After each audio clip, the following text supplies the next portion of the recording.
Thank you, Patty Hearst. Good morning, everybody. It's the Monday after Super Bowl, the Monday after President Clinton's big sexy weekend, and I'm here to discuss it with you. Man, a few penis jokes thrown in, too. I was the big loser in all of our Super Bowl betting. I lost so much money, and I couldn't... Really? Yeah, I only won 2 bets. Everything else I lost. How could you have? Unbelievable.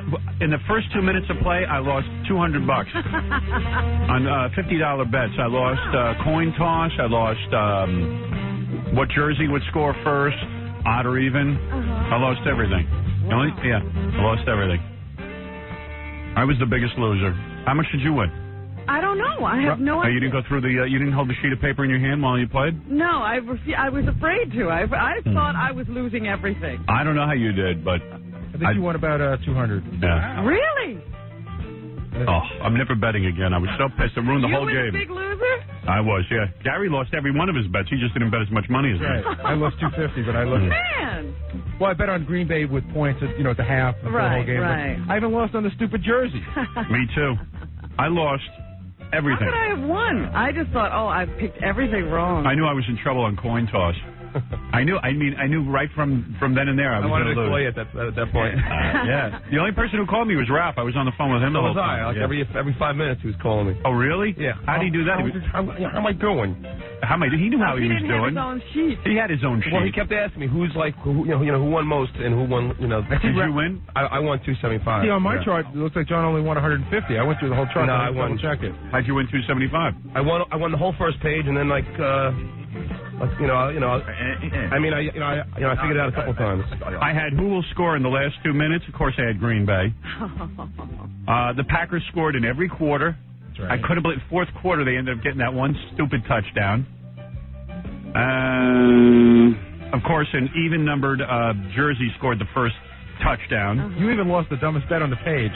Which one? The Packers versus Michael Jordan. You lost that one, too. Yeah, I got killed on that one. The Packers... First of all, I was really happy because I watched the basketball game. Jordan only scored 32, which I figured no problem. I got that one locked. 24. Lost that. I lost $100 on that. I bet 2 people on that stupid bet. That's right. And I thought you were doubling up on your bets. That's when you got killed. And John Elway pass attempts, I got killed. He didn't even. He hardly threw. Yeah. I had the over 35.5. I thought for sure he'd have 35 pass attempts. I did see one bet you won here, Howard. Yeah, I won 2. I won the over/under. And will there be a 2-point conversion? You said no. Oh, I won that? Yeah. Oh, wait a second. Oh, then I didn't do that bad. No, you did. I counted it up for you. You're down 450. I am? Yeah.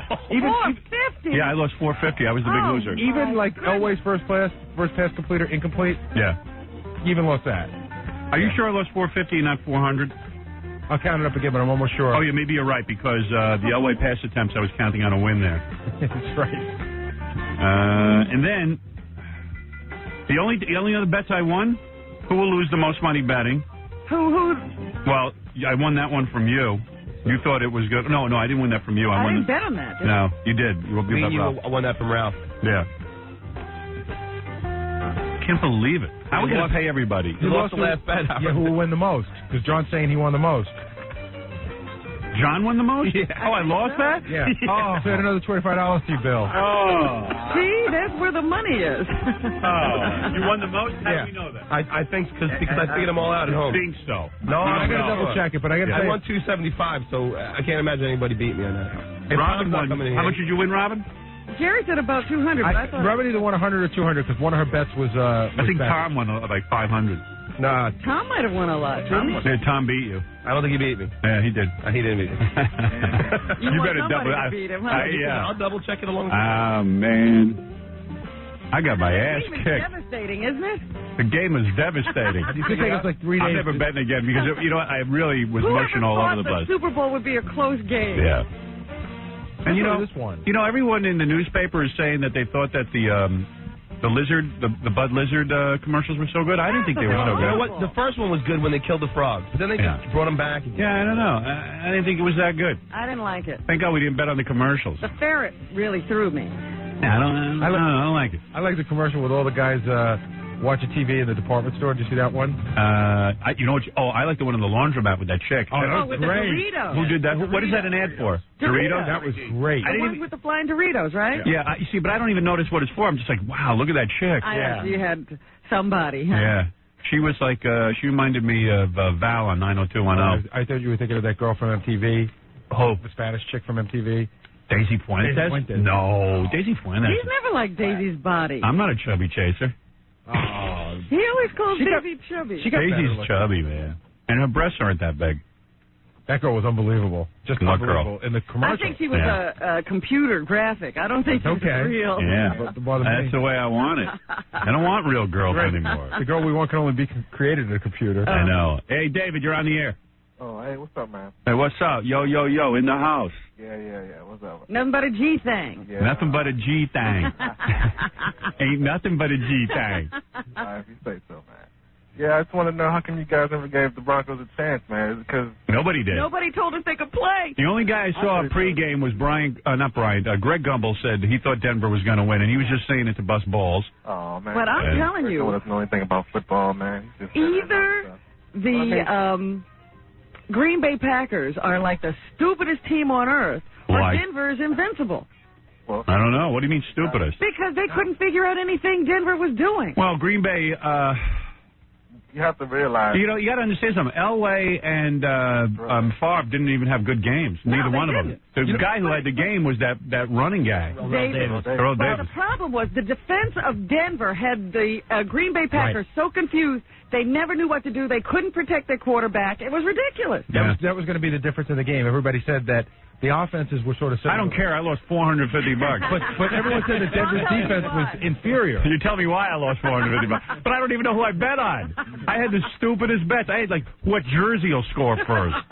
So did we all. The two bets that made sense was, of course, the outcome of the game. I had Denver with 13.5 points, which I won from Gary. Right. And the over-under, 49.5. I had the over, which made sense. But those are bets those are based on intelligence. Yeah, but then losing the jersey coin toss is stupid. I'm never betting stupid bets again. But here's an unintelligent bet you made. Yeah. You bet me, and you took Denver in the points, and then you went on halftime and took the exact opposite bet. I did. You know why I did that? I did that to hedge my bet. Because if you remember, with that, you only got Denver plus 6. Right, but I had method to my betting. It wasn't like a losing method. Yeah, I said, you know what? I think it's going to be. I did think it was going to be a Green Bay romp. And it didn't work out. So I figured I'd hedge my bets. Oofa. Just let y'all know, the Broncos were statistically the best offense in the NFL. And they had the best... All right, now you're calling and saying that. Yeah, why didn't you tell us this before? Because everybody had us convinced that Green Bay was... You call this damn thing. It's always busy, so I don't know. Even Amy that worked here, she came in, she goes, I knew Denver was going to win. I go, then why didn't you? Why didn't you say so? Oh, please. She knew. She had a feeling. Right. It's like everyone's feelings. I got to take a quick break. We'll come back. Tom, are you the big winner? I don't know. No, I don't think... it's close to me. I don't think he is, though. How much did you win? Because I got 25 on that. We're figuring it out now. I need that one. When we come back, we'll know. All right. See, John, you're not the big winner. I think I am. I don't think so. I don't think so. We'll see. Robin. Maybe I'm not. Nah, I don't think doesn't matter. I still won $235 no matter what happens. He needed the money. Yeah, that he did. money is mine, actually. It'll go right to you, but hey, doesn't matter. Pays the mortgage. Pays it right off. You're still a loser. Yeah. Why is he? Yeah. If only. Okay. Yes, Papa Bowie. On line 1 is Jay Leno.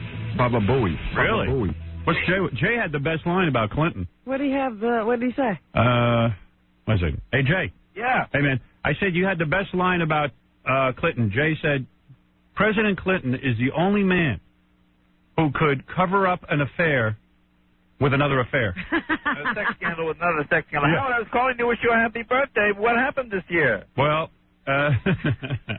I know the birthday show is this week. There is no birthday show. We're having a birthday show, but... Howard, wasn't your birthday last week? My birthday was like a year ago, I think. I figured, I'm always the first caller on your birthday for the last 10 years. Yeah, I know. You know what? I don't even understand the concept here. There is no concept of having a birthday show this week. Why do you keep thinking there's a birthday show? Because I hear drips and drabs, and also I listen on the radio, and they're giving away tickets like crazy. Giving away tickets to what? To the birthday show. I don't know what they're talking about. Whatever. Well, anyway, Howard, I'm calling to wish you a happy birthday. How you doing, man? Good. Everything's great. Yeah, king of late night. Yeah. Working on it. Hey, you signed a big new contract, too. Finally. You're finally getting parity. Got to make a living. So what'd you get? You got $14 million a year. Let me ask you a question about that. Seriously, Jay. I don't understand something. If you're beating Letterman, which you are, why just get $14 million a year, what he gets? Why not get a little more? I don't care what he gets. It doesn't matter to me. My contract took half an hour. I said, write on a piece of paper what you want to pay me. And they did. And I said, yeah, it sounds okay. Why so, wait a second, is that really true? Yeah. Why so casual about everything? I don't care. You know, I make money being a comedian. Yeah, but why this not? is my day job. But isn't there something nice about getting more than Dave? No, I don't care about that. Isn't there something nice? There's something nice about making just a little bit less. Oh, wait a second. That's true. That's funny, too. That is kind of cool. That is funny. But what about, like, why be so casual? Like, why not have your agent go in and try and get as much money as you can? Balls? What am I going to do with it? It's, it's me and my wife. Give it to me. Everything I want. I mean, you can leave it to me. Yeah, I mean. I'll be your kid. Give it to charity, whatever you want to do. I give a lot to charity. That's what I'm saying, though. Why not? I'm sure you could have gotten $25 million a year. You know something? Here's my deal.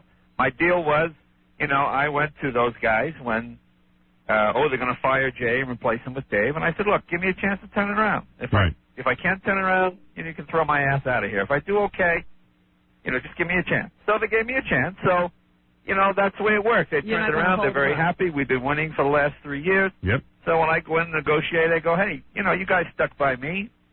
Write something down and show it to me. And they did. And I said, hey, that's fine. Really? Yeah. And no agent or anything?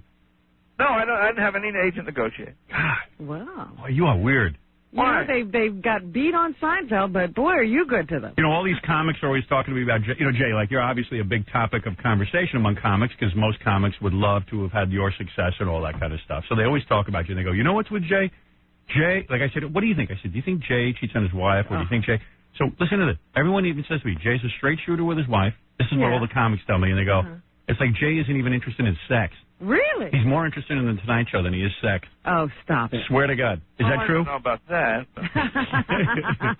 Like, how often do you have sex with your wife? Oh. Like on an average? Oh, Howard, let me see. A year. Give us a year. No, a week. Don't give me a year. Actually, it's probably more than you would think. Really? More than twice? Your wife's a piece of ass. I mean, I've seen her. Twice what? Twice a week. Twice a week. Oh, please. Really? More than that? Duh. Really? Really? I am half Italian, Howard. Yeah, but I mean, you've been with your wife a long time. He's like me, He's been married a long time. Yeah, I like being married. When you're interviewing some of these young actresses, though, I mean, your mind starts to wander, right? Not after looking at Clinton. It set everybody That'll straight. straighten you right up. Oh, man, this guy is unbelievable. Let me ask you something. Does it happen to you what happens to me? Everywhere I went yesterday, people said, okay, Howard, what's your beat on Clinton? Oh, everybody's saying. They must do that to Jay. Oh, yeah, I get that all the time. But what do? You start laying out material, or do you just keep your mouth shut? Well, you kind of go, what do you think? I mean, duh, it's pretty obvious. Yeah, but do you care that Clinton, I don't even know, what's your political affiliation? I don't care that he does. It doesn't bother me. In fact, it's great for material. Right, but your political affiliation is what, more toward the Democrats than it is Republicans? No, I don't say. I don't think anybody could figure it out. My job is just to write jokes, I mean, some people think, oh, you hate Bob Dole, oh, you hate Bill Clinton. No, I don't. My job is to just write jokes. Yeah. Did you ever see the movie The Fugitive? Yeah. There's a great scene in there where Harrison Ford says to Tommy Lee Jones, I'm innocent. And Tommy Lee Jones says, I don't care. And that's where I am. I don't care. You do care, though. I bet you're a Clinton guy. I'm writing jokes. I bet you Jay Bowie. He's trying to be like, you trying to take this way I don't offend anybody? The objective view. If I don't tell them. But I mean, what I'm saying is, what I'm saying is, people start thinking you have some stupid agenda. Right. Then you're screwed. Right. If people just go out and go, I just turn on to laugh at the joke. I mean, sometimes they go one way, sometimes they go the other way. Would you have sex? That's pretty much where it is. Are you shocked by his choice of women, though? I mean, Paula Jones. Have you taken a look at her? You know what? I have a theory, Howard. Go ahead. People's sexuality is in inverse proportion to their intelligence. Really? So you're saying that? I'm saying, you ever see these guys? Clinton's a Rhodes Scholar. He's very bright. He's brilliant. Right. And what is he like? Big hair, leather skirt. like mall girls. Yeah, go down and flag down a cab. Tell you what kind of woman they're like. Ooh, uptown, fancy. Yeah. You know what I'm saying? Yeah. I mean, and that's pretty much the way people are. Because it seems to follow suit. I mean, like, I look at this Paula Jones and I'm like, oofa, what the hell is this guy thinking? I no mean, matter, you know, in was it Newsweek this week, they tried to give her a nice little portrait there, and then the next minute you flip over the page and there's a real life photo of her walking from the courtroom. Well, yeah. Well, because they spent $20,000 on trying to make her look good, and she still, I wouldn't have sex with her, and I'd have sex with a lizard. Well, you have to understand what Clinton is looking for. It's like you see the picture of him hugging that Monica girl. Yeah. That was their first face-to-face meeting. Yeah. Now, what do you? Because she had a hat on, he couldn't see the top of her head. Now, what do you think of this? I thought this was kind of funny. That he had, first of all, it says Clinton, like most guys who cheat, have in their mind say oral sex is not cheating. Yeah, I think that's just what Jay says. You know, I talked about this tonight on the Tonight Show. We did a show tonight on Sunday. Yeah. And it basically comes down to all of life is high school. Right. You know? Yes. How big you get in the world, you're in high school. Here's the President of the United States saying to a girl, you know, it's in the Bible. Yeah, because not cheating. Yeah, he even backs it up with the Bible. But I was reading this woman in the New York Post. She said, and it was a really good article. She said, you know, guys aren't the only ones who do this. Girls. Catholic school girls always went, well, I only give him oral sex, so I'm saving myself. I'm still a virgin. I'm saving myself for my husband. It's like, honey, your mouth is an opening, too. Please. It's unreal. But hey, what do you, give me that old-time religion, you know? But, Jay, did you do any comment on the fact that, now I thought this was kind of funny, that she saved her dress that had semen stains on it? Yeah, that was the big news on Saturday. Yeah, I know, it was great. Clinton reached an agreement today. He will not admit guilt, but he will pay for the dry cleaning. Yeah, and what I was saying is that means even in his oral sex, yeah, exactly. She's not even doing the full act. Yeah, he's the president. Why is he? He can't get that. Yeah, why is release happening on a dress? Hey, you got me. You know what I mean? I mean, if she really loved him, would she let that happen? Well, you got to understand, she's from Los Angeles, and that's just how business is conducted out here. So she didn't know. Yeah.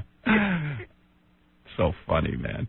That's so funny. Well, it was just great because on those news shows where they're always dealing with these high topics, they had to start talking about semen on a dress and whether oral sex is cheating. Yeah, nothing like watching Pat Buchanan and the McLaughlin group talking about semen on a girl's dress. Did she have semen on her dress? I ask you, Pat Buchanan. The French are laughing at us. The rest of the world is going, what are you doing? Yeah, what do we care? I really don't care. I'll be honest with you. What? The only thing, I think this is a lot of fun, but when I heard the stock market was falling. Yeah, you want to know something? I was like, wait a minute. I don't think it's a lot of fun. This might shock you, but I happen to think Clinton's doing a great job. I think that he's been a very good president. I think that the people elected him knowing he was a philanderer, knowing that he had sex with women. This was nothing new, and I think we should overlook it. What do you think of that? Do I think it's right for him to have sex with an intern? Absolutely not. I mean, you've got interns on the show, right, Jay? Talk about it, but we shouldn't take it so seriously that stock markets fall. Jay, you got interns on the show, right? Well, I mean, I think it's kind of stupid to ruin this girl's life. I mean, where's she going to get a job now? I mean, she'll be a Dunkin' Donuts. I know. Hold up in the Watergate. I know. Where is she going to work? Yeah. She's Monica Lewinsky. Well, she could be the head waiter somewhere, but that's about it. Yeah, maybe. She could work at a sperm clinic. That's right. Leno, though, you keep a pretty tight rein on your interns, right? Oh, yeah. He makes them wear chastity belts. Who, us? Well, what do you mean? There was an article in one of the tabloids a couple of weeks ago that Jay fired an intern for speaking to one of the guests. Is that right? I don't blame him. You know what happened? That girl was there 4 days. And a producer went in one day, and she was talking to one of the celebrities. And he said, geez, you know, the celebrities are getting ready. Please don't talk to the celebrities. Right. Or at least ask for permission. Or if you want an autograph, ask one of the producers or talent coordinators. They'll get the autograph for you. Right. Okay. So then, you know, okay. Then the second day, one of the producers is sitting in talking to Goldie Hawn or somebody. There's a knock at the door. Hi, I'm so-and-so. I'm from so-and-so. So how do you like show business? How do you like? And the producer said, you know, we're doing the interview here. Yeah, she wasn't getting it. And she said something like, well, you know, I don't know. You know, I think I'm a person, you're a person. We should just be able to talk. And finally they said, boy, this is really nutty. Yeah. I had that problem, remember? Well, I was just going to tell you, I walked by the office one day. The Penthouse Pet of the Year is waiting to come on. Yeah. And one of my goofy-looking interns is telling her, yeah, we could go, I'll take you out for dinner. You really have a good time with me. And we should have fired that guy on the spot. Yeah, for a while, everyone was like bothering people for autographs and stuff. And but we keep them. Yeah, we keep them, though. We don't fire them. We can't get people. Yeah, it's hard for us to get interns. So. Howard, remember we had that intern that just called up? We were having this discussion on the air, and he called up and said that he snuck in the green room and was hitting on Yasmin Bleeth. I know. Yasmin Bleeth. Jay. Oh, she's on tomorrow night with me. Is she? Who you got on tonight? Tonight we got Tyrell Davis, right? from the MVP from the game. No kidding. So that'll be cool. That guy, you know that guy suffers from migraines? Yeah, right in the middle of the game he got one. Yeah, I know. So this will be good. Yeah. I think it'll be a good show tonight. Yeah. That guy was amazing. So we'll see and what they happens. were hitting him. Did you watch the Super Bowl? Yeah. What did you think of the commercials they played? Did you like any of them? You know what's interesting? You know that girl that did the split and caught the Dorito in her mouth? Yeah. Clinton hired her as a new intern. She's working at the White House. You know what commercial I liked? I liked the Seinfeld Superman commercial. Yeah, that was a great one. Yeah. I thought that one was real good. I finally saw that. That was good. Yeah, I don't like those lizards. I'm not into that, but I thought that the girl... Now, what is that, the one in the laundromat? What was that an ad for? Doritos, I told you. That was Doritos, but she didn't do a split. Yes, she did. She did? At one point, she does a split and catches that's the right, Dorito that's in her right. mouth. Yeah. God, she's good looking. You ought to get her on the show. I'll check into it. Yeah. Well, listen. All righty, Howard, listen, have a happy birthday anyway. You miss me, huh? Oh, sure. Yeah, I'll come out there again. But you're signed to CBS. You're a CBS guy now. I'll always be with you. Huh? Don't worry, I'm not going to turn my back on you just because I'm a CBS man. Well, you're CBS. When does your show start? What show? Your late night show. Nah, is that like a big secret? No, it's not that it's a big secret. I've talked about it, that CBS for like years now, for years has asked me to do a show up against Saturday Night Live, back to the days of Howard Stringer. Right. And I've been talking again with CBS about doing something on Saturday night, but there's no final deal or anything. Yeah. No, it really isn't. And if there is, then I'll make a big deal about it. Yeah. It's a lot of work, man. A lot of work. Have them write down what they want to pay you and see what you get. Oh, trust me, I don't work that way. I'm not as magnanimous as you. Well, he knows what they'd write down. Yeah. I take that napkin and go, hey, wait a second. If I'm beating Letterman, I'm getting $14 million too? No. You go talk to my agent. Yeah, it doesn't work that way. Listen, man, you work hard. The odds of getting to be the late night king are very, very slim. And why not? Why not get as much money as you're worth? They're going to make a lot of money on advertising on your show. You know what what does the Tonight Show make a year in advertising? Seriously. About $200 million. About $200 million, and you're getting 14? Give it my staff. Give it to my staff. Your staff will get plenty. Nah, give it to my staff. I don't want it. I'm fine. All right. When you always make a buck less than the other guy, nobody comes gunning for you. There you go. You know who my band leader's going to be on my show Saturday night? Who? Monica Lewinsky. Oh, she'd be great. Yeah? Isn't that nice? She's got a job. What do you think of that? What do you think she's going to do, Playboy or Penthouse? I say Penthouse because it's graphic, and she'll want that. I see. Did you see that woman that was Frank Gifford died? Yeah, Frank Gifford's beautiful stewardess. But that was very heavily... Johnson? Yeah, that was so heavily airbrushed. My God. Yeah, but she died. Did you hear about it? No. Food poisoning. Oh, stop it. She ate a 67-year-old Frank. Hey, but I want to tell you. You maniac. All right, Jay, thanks for calling in. All right, happy birthday. All right, good to talk to you. Bye. Jay Leno. Yeah.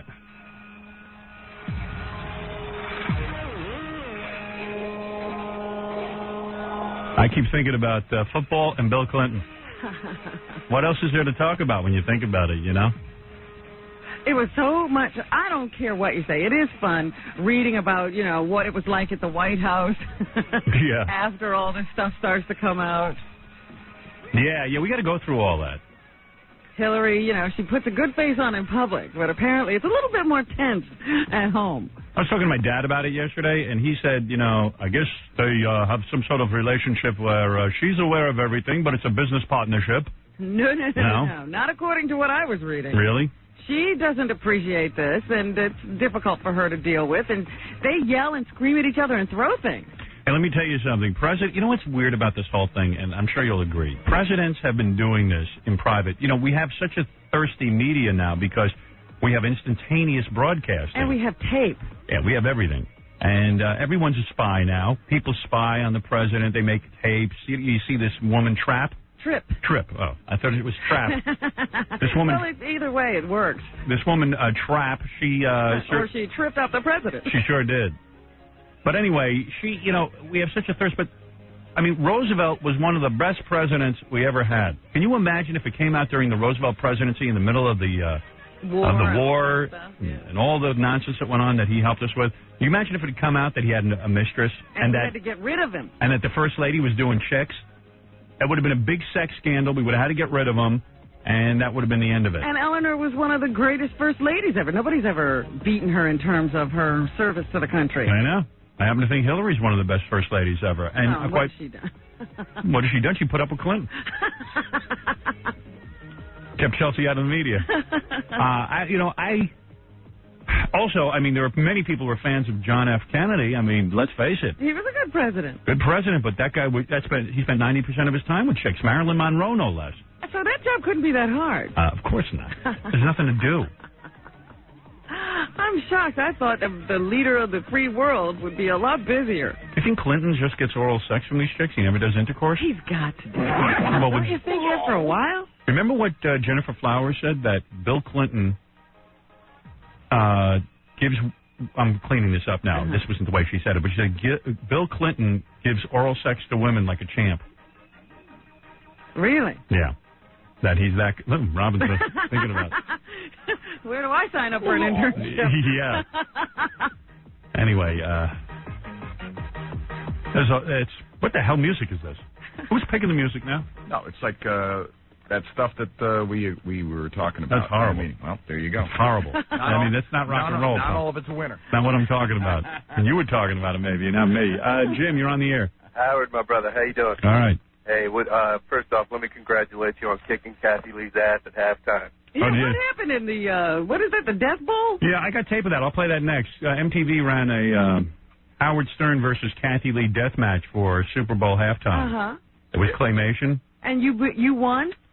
Oh, yeah. Yeah, but I'll play it for you. Okay. I'll play it for you right after these words. Yeah, I'll do that for you. It was beautiful. Hey, and by the way, do you know that commercial they ran in the Super Bowl with the claymation and Yogi Berra and all that? Babe Ruth. I thought that was a lot of money for a boring commercial. Yeah, as long as we're talking about commercials. I thought that was pretty bad. I didn't even know what that was for. What is that for? Lipton.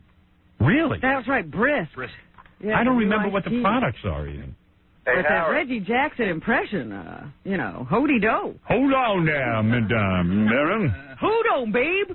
Yeah, I mean, it's like Amos and Andy out there. I'm telling you. Hey, Howard. Yeah, dude. Since you are the musical genius, I was wondering if you could give me a little insight on a song I wrote. I don't think I want to get involved in this right now. Okay, man. All right, later. All right. I don't know where he's going with that. I don't know whether he was legitimate about his music, but he wanted you to tell him whether he had a chance. Well, we have too much going on to sit there and dick around with his crummy music. Man, blood-sucking leeches in your feces or something? Yikes. Yow. That can't be pleasant. It isn't. I have it. You think some things would be impenetrable? I had a busy weekend being a dad. What do you mean? Well, I did dad-like stuff. What'd you do? Well, Saturday I didn't do any dad-like stuff. Well, that only leaves one day. Yeah, Sunday. It seemed like a lot of dad stuff on Sunday. Well, no, Saturday, my 4-year-old became a 5-year-old. Uh-huh. It was her birthday. Oh, that's right. Yeah. She's getting up there in age. Yeah, I had to do some stuff in the city on Saturday, and then I was going to go over and see Sean and get some more tattoos. But he wasn't in town. He was at some tattoo convention. One can only imagine what that's like. Yeah. I was going to go down there. It's more. You can get some more tattoos. Yeah. I'm into it. I was going to go down there myself, just like hang. See what was doing. Guys. Yeah, be with the guys. So, then Sunday, my daughter had a birthday party with all her friends. Mm-hmm. It's pretty wild. My wife got this restaurant. Not even a restaurant. It's like an old-time diner, old-fashioned diner. Uh-huh. You know what I mean? Like one of the metal outside? Yeah, had a little soda shop. Kind of thing. Yeah, it was cool. Yeah, but they make all their own food and everything. It was really good. They have instead of French fries, they have their own homemade potatoes fried up and they real good stuff like quiche and salads and hamburgers, but good hamburgers. Quiche for kids? Some of the stuff was for adults. Then we had Like some of the adults had salads and Caesar salads and stuff like that. But then you could go up to the thing and get egg creams and, you know, whatever you wanted. But then we hired a Barbie to come. Barbie impersonator? Yeah. Well, Barbie's a doll. Yeah, Barbie impersonator. She was good. She wears this big, like, she don't look like Barbie. I think even my kid was like, what the hell is this? Who's but that? she has a long blonde, she has a long blonde wig and nice body. And she sits there and paints the kids' faces. Kids love that. You know, 5-year-olds love that. Yeah, I see that a lot at parties for kids. Yeah. They always have this face painting. Yeah. And I had to videotape the whole thing, you know. You're the video dad. I'm video dad. And my daughter didn't want any boys there, thank God, because it was like 16 kids and it was just big enough for 16 kids, because then all the moms have to stand there, too. So it was 16 kids and their moms. Right. And no boys, huh? A lot of good-looking moms, too, at the party. Because this is my young daughter. Younger. Yeah. Younger moms. Some of these moms are in their 20s. So it was kind of like a fun little thing. Hey, now. You're the only guy there in all this? Well, my dad was there, and there was like maybe one or two other guys, but I could see them all checking out the chicks. And then Barbie played this song, and the kids started dancing and stuff. Does Barbie dance? Yeah, Barbie did it. I was busy with Barbie. I got it all on tape. She goes, did you tape me dancing? I go, yeah, with him tape these kids? Who cares? I'm like doing a whole video shoot with her. Yeah, is your kid even in the video? You know, my kid was so into Barbie being there. Yeah. And then Barbie just played this and dances around and stuff. It's a pretty good gig. You got to pay him a lot of money to show up and just paint some kids' faces and then dance around like Barbie. And then we had Magic Al, the magician. He's real good. Yeah. Yeah, I mean, the adults liked it better than the kids even. The kids loved it, though, and it was good. Like, and my kid only cried a couple of times. Because kids get nuts at these parties. You know what I mean? Like my kid. I wouldn't know what you mean. Yeah, you don't have any kids. Oh, man, kids get nuts at these parties, but the kid was pretty mellow. Yeah. The only time she started crying is some kid was in her chair. You know what I mean? These parties are like bar mitzvahs or weddings. I mean, you got to hire. Sort of have themes and junk anymore? Yeah, I mean, because please, the cake was a Barbie cake. It was like a full Barbie. I mean, you had to see it because my daughter's big production. My daughter's consumed with Barbie. Dude, I went to one of these parties about 2 weeks ago. You talk about insanity, kids like melting down and stuff. Right. It started with Arthur, who's a cartoon character. He came out. Then Timmy from Rugrats came out. Yeah. Then the Little Mermaid came out. You know what that costs? Each character's at least $300. Then the guy who was emceeing the whole thing did like a half an hour of magic show. Right. Then the Little Mermaid cake came out. The kids were like so overstimulated. I thought their heads were going to fall off. Are you kidding? I was so drained. I said, I'm not going to be able to stay awake for Super Bowl. And I couldn't wait to get out of there after a while. My my back starts to hurt whenever I get nuts. Already. Yeah. I was just like, oh, get me out of here. The kids are jamming candy in their face. They're playing with these characters. They're getting free toys. They don't know where to go next. And then my daughter came home. That's when she crashed off the sugar high. Yeah. It was unbelievable. And then, of course, me and my wife start fighting at that point because I'm like, Allison, I want to get out of here now. And you can't end it. It's your party. Yeah. I go, I want to leave. And then she's just going, if you wanted to leave, you should have taken your own car. And, blah, blah, blah, and this is your child's birthday. And I was get me out of here. Sounds like fun. Yeah. Unbelievable, yeah? You had Rugrats and everything? Oh, man. It just kept coming. Well, we had Barbie, Magic Al, Barbie cake, plus all the food, and that was more than enough. Oh, it started... there's face painting and other, like, and face painting. Oh, yeah. Right? Oh, please. Sure, they got to have games and stuff. Oh, it's unreal. I mean, and my girls are such girls. Like Saturday, my 5-year-old decided she's going to get her ears pierced. You're kidding. No, and that took balls, because this is a kid who does not like to be touched. And she started crying hysterically at the place. And then, my wife turned to my wife's real good with kids. She turned to her and said, listen, you don't have to do this now. We can leave. She goes, oh, okay, let's just do it. And then, and then she did it. Yeah. She sucked it up and did it. They took out 2. She didn't cry as much as you did. No, they took out 2 earring guns and did them at the same time so that, wow. Otherwise she never would have gone through the second one. Double-teamed her. Yeah, double-teamed her. And it freaked her out. She'd have been a one-eared girl. Yeah. They did a nice job. The earrings are in. And now she's got 5 years old, she's going to keep them in and twist them and do all that Yeah, stuff. well, my wife does all that. Oh, you kidding me, man? She walks up to everyone and just she just points her ear at them and goes, I got my ears pierced. Shows everyone. Oh, that's funny. Yeah, I mean, I have very feminine daughters. I mean, they're like into girl stuff. Like they're all into they were when they were younger. They're all into Barbies and it's like a whole and dressing up. Yeah, they've always been into that. Yeah, like I talk to my daughters about wouldn't it be cool to just instead of going to get bikini waxed, why not just do electrolysis down there and get it over with once and for all? This is some conversation. Yeah, I mean, yeah. You talk to your kids about that? Sure, yeah. They love to talk about body hair, anything girl stuff. Well, I remember that year I gave him all that makeup and stuff. Yeah, they love that. You got several makeovers, didn't you? Yeah. They're into all girl stuff, you know. There's no tomboys in my family. Doesn't exist. Well, where would they get that from? Not me. They'd have to see a boy, wouldn't they? Right, I'm more girl. They've seen me in the shower. Yeah, hey, Dad, where's your penis? Yeah, they don't get into Damasco and stuff when they see their dad getting into the shower with a shower cap on. I know, it does kind of ruin things. Dad's watching 90210. I mean, where are they going to get it? Yeah. They're real girls. Your shampoo counter is bigger than theirs. They have all like different gels and all stuff. Products. That's right. Yeah, anyway, so MTV during halftime at the Super Bowl, which, by the way, I lost almost every bet I made. Well, I feel vindicated. Yeah. Because all the guys thought I'd be the big loser. Yeah, you were a winner. In fact, I handed over $450 to John. I said, John, just pay off my bets. I don't have time to deal with it. He leaves the money on the counter out there. Gorilla found it, just laying there. Wow. Yeah, he goes. Gorilla says, John's just leaving your cash laying out there. That's why he doesn't have any money. Yeah. He's treating your money like he treats his money. I know. Anyway, you want to hear this MTV Kathy Lee Stern death match? Yeah, let me hear it. It was claymation, so you're missing half the joke. You know, you're not seeing it. Right, it's a Clay Howard Stern and a Clay Kathy Lee. How'd you look? You know, as you can imagine. It wasn't that complimentary. And Ilan did my voice, so. Oh, okay. Ilan Gold. Yeah, haven't talked to him in a while. And by the time, you know, MTV kind of did it stupid. They must have started the halftime claymation thing like right then and there.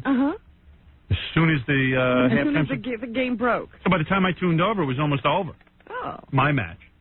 And then they had like Hanson versus Spice Girls. Why wouldn't they have you be last? They should have. And they should have just done one claymation thing and like really played it up. Yeah. But all right, what do I know? But here it is. Introducing first, the reigning queen of morning television, America's premier vocalist and leading all-around personality, Kathy Lee Gifford. Thank you. I love you all. I love you, Cody. I love you, Cassidy. Mommy will be home soon. And your opponent, champion of morning radio, late-night television, books, movies, and the First Amendment, Mr. Howard Stern. Man, that broccoli's killing me. Let's go now to the man controlling the action inside the ring, referee Mills Lane. I want a tough, clean fight from the both of you, and no hitting below the belt. Hey, why the long face, Kathy Lee? Thought you might get lucky? I'd be lucky if I could find anything below your belt. Yes, right, sure. Now let's get it on. I hear that. All right, very good. You and me. Come on, baby, let's get it on. So. Look at Kathy Lee go. Seems like she may have some pent-up frustration. Not the face. Kathy Lee's kicking my ass at this point. At the beginning. Yeah.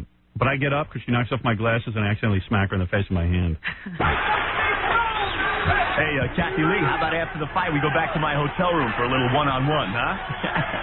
Shut it, hose nose. I'm taking you down. Kathy Lee establishing the overhand right. If Howard doesn't get his fists up, this is going to be a real short fight. I'm blinded. Watch out, Howard!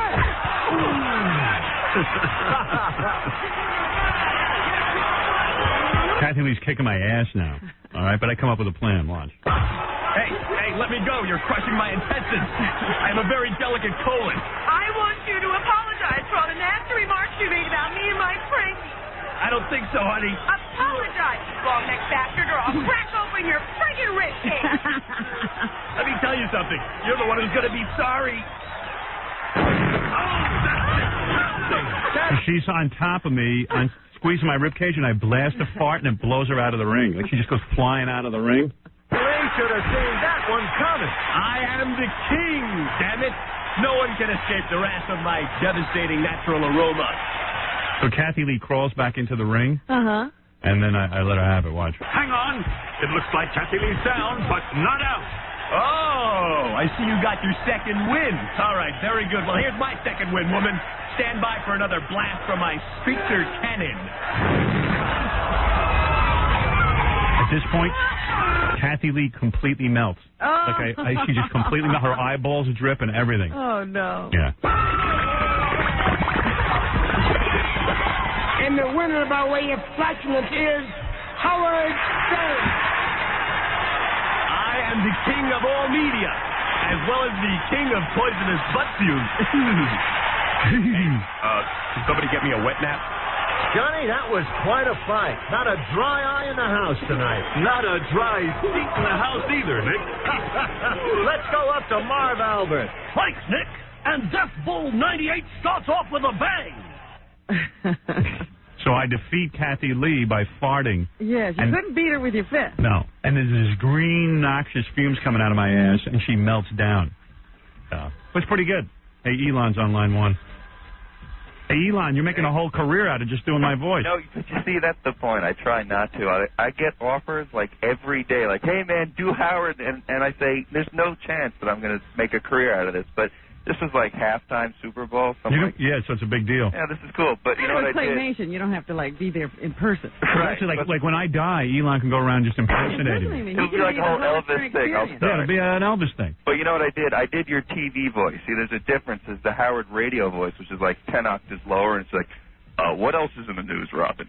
You know. Right. And then it's like when you're on Dave, and, you know, you're all excited. You're like, Dave, this is very exciting. Yeah, when I'm on radio, sometimes my voice gets deep. You're very relaxed here. Yeah, I am. Yeah, you're very relaxed. You're in your element. And this is like, oh, yeah, all right, then. Because I wondered what Ilan was doing there. I said, he does a better impression than that. Yeah, well, thanks, Robin.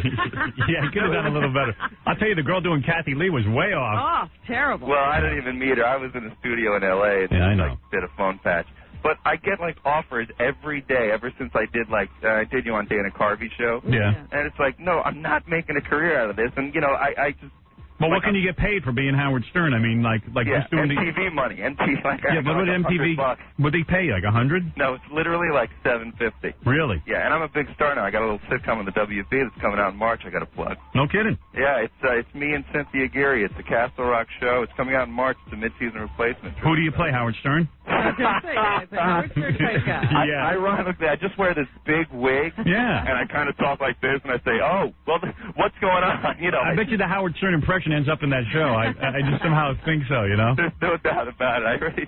All right, Ilan. All right, Elon Gold, man. Thanks, Howard. Making a living just being Howard. Shut up. But he's good at it. I'd say he's the premier Howard Stern impersonator. I think he's got that gig. Yeah, he's funny. Thanks. All right, Elon. Thanks, guys. Take care, man.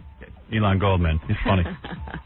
Actually, in the movie Private Parts, Elon did a voice on the telephone and never got in the movie. Oh. And it's real funny, too. You remember that? He played the guy who calls him for bestiality dial-a-date. But we never put that in the movie. Oh. And then the guys driving around in the car. We shot it all and everything. You remember shooting with Elon? No, I didn't. You were there. No, I wasn't. Yes, you were. Bestiality dial-a-date happens. And Isn't that what you do while I'm fired? No. No? No. You were there. You don't even remember. We worked with Elon the entire day.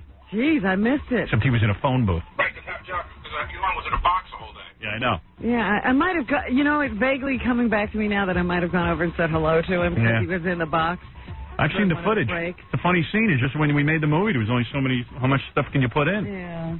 Yeah, it's kind of weird like that. All right, I got to take a short break. We'll be back, and then we're going to talk about Clinton. We're going to talk about Super Bowl. We're going to talk about just about everything that goes on in our lives. By the way, did you watch the basketball game? I watched a little just to see how Michael Jordan did because I had a bet that the Packers would outscore Michael Jordan. Yeah. Jordan scored 31. I thought it was a shoo-in. Packers, of course, didn't score over 31 points. I'm like, I can't win. Actually, Jordan scored 32. Yeah. But did you miss Marv Albert? Was he on there? No, I mean he that's what he used to do. Oh no, I mean no. Was the game any different for you? I didn't even know he was missing. Yeah, like if he had been there, it would have been a distraction. Yeah, I miss Marv. Wondering if anybody's missing Marv. Fred missed him. All right, we'll be back. Oh my, that wasn't very nice at all. You know, we're talking the football game and everything. What about halftime? Did you see that ridiculous halftime show? Yeah. First of all, they did a whole salute to Motown. Temptations. There are no Temptations. I mean, the Temptations, the way I figure, I was a kid when the original Temptations were around, and they were like guys in their 30s. Yeah. They were older than us. The guy in the Temptations yesterday on the halftime show, what was he, about 20? There's one original member left. Oh, really? He's the big fat one. Oh, my God. I'm watching this He thing. could hardly move. You know, when they were raising their hands above their heads like this, his hands don't go above his shoulders. And then, of course, one of the big things I forgot to mention about Super Bowl was how about the Star Spangled Banner? Did you see the rack on Jewel? Yeah. God, her breasts are perfect. But you know what's funny? I've seen her in person. She's got a big ass, and they didn't show it on Super Bowl. They only shot her from the waist up. You think? I thought they did long shots. No. I waited for a long shot. How about when she started singing? The lip sync wasn't all. Oh, yeah, she wasn't synced. Well, you know what it is? She was singing like a cappella in the beginning, and she didn't know when they were going to start the tape. Yeah. But I think it's funny because the Star Spangled Banner's going on. They're doing a close-up on her face, and she's singing, but her lips ain't moving. It looked like a bad Japanese karate movie. But she's got some rack. That happened during the Motown show as well. Oh, yeah? How about the Beach Boys singing beforehand? Did you see that? No, I didn't see the Beach Boys. Yeah, I don't even think when they were playing guitar, they weren't even playing guitar. I don't know what was going on. That just sort of was sad looking. Yeah, that did look weird. Baba Bowie. I saw Stamos on drums, though. Johnny Stamos. Huh. What, did they play before the game? Yeah. I was waiting for the coin toss to come on. I'm watching the Beach Boys. Coin toss comes on. I lose $50 right off at the start. I knew it was going to be a bad Super Bowl. I've got President Clinton. He's calling in. Really? I got him on the phone. Thank goodness, because somebody needs to calm the country about this whole sex thing. And also, there's a woman on our staff. I'm going to call her Robin X. What did she do? It's Robin Brzezinski. She claims she had an affair with President Clinton. Really? And she's going to confront him. What do you think of that? How's that for a premise? Oh, no. All right. Just as we were trying to get rid of one sex scandal, another one rears its ugly head. Robin, I'll surprise Clinton with you, okay? Don't even say anything in the beginning, all right? All right. Okay, here we go. She really is upset. We shouldn't make jokes about it, okay? President Clinton, how are you this morning? Good morning, Howard. How are you? Okay. Now, Howard, I just want to say I'm a little nervous this morning. Yeah, you're very nervous about these sex scandals, huh? I'm very nervous. I'm more nervous than a naked 12-year-old Robin Quivers sitting on her daddy's lap. Oh, right. please. Now, Mr. Clinton, did you have sex with Monica Lewinsky? Excuse me? I said, did you have sex with Monica Lewinsky? Are you crazy, Howard? I mean, she's so fat she has to use spandex tampons. Is that necessary? I'll tell you, Howard. Answer the question, yes or no. She's so fat, her picture weighs 10 pounds. Christ, I wouldn't do her with Robin's penis. Oh. Robin doesn't have a penis. Are you sure about that? I mean, you ought to hear the way she talks sometimes. All right, we're getting off the subject. Did you do Monica Lewinsky? Did you solicit oral sex from her? Let me just say this, Howard. No way, Jose. All right. I mean, she's Jewish, and you know what they say about Jewish women. Did you ever know a Jewish girl to do anything with her mouth except to nag the crap out of you? Now, we don't even know that she's Jewish. Come on, Howard. She's got to be Jewish. Her father's a doctor. Mother's an author. I mean, you know these people. But that doesn't mean she's Jewish. Let's see. Lewinsky. Polak. Maybe she's a Polak. You mean Polish person? No, I mean Polak. I mean, I had a friend who was a Polak. Didn't mind me calling him a Polak at all. Right. Unfortunate thing is that Polak committed suicide. Stuck his head in a microwave oven. Mr. Clinton, stop with the shtick. Jennifer Flowers, Paula Jones, Monica Lewinsky, all these women say that you've tried to have sex with them. Why? Hey, you know what I say? Even pigs need love. You don't happen to have Ricky Lake's home phone number, do you? Ricky Lake? Yeah. I love that chubby bitch. Mr. Clinton. Yes. All right. I have a coworker here who says that you tried to make love to her in the Oval Office. That's a lie. That is complete and utter lie. And you tell that Robin Brzezinski that I want all my gifts back. I mean, especially the gold LeMay Merriweather and the Velvet Song. First of all, yeah, I mean, didn't do this. Robin, I'm gonna ask you now. Tell us what happened to you.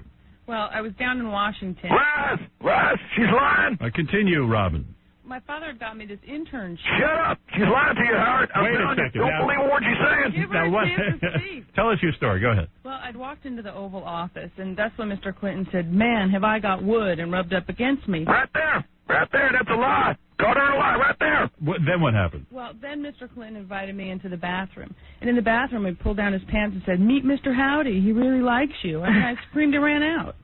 Mr. Clinton, now you may respond. Howard, I just want to say one thing. It's a bunch of crap. Right.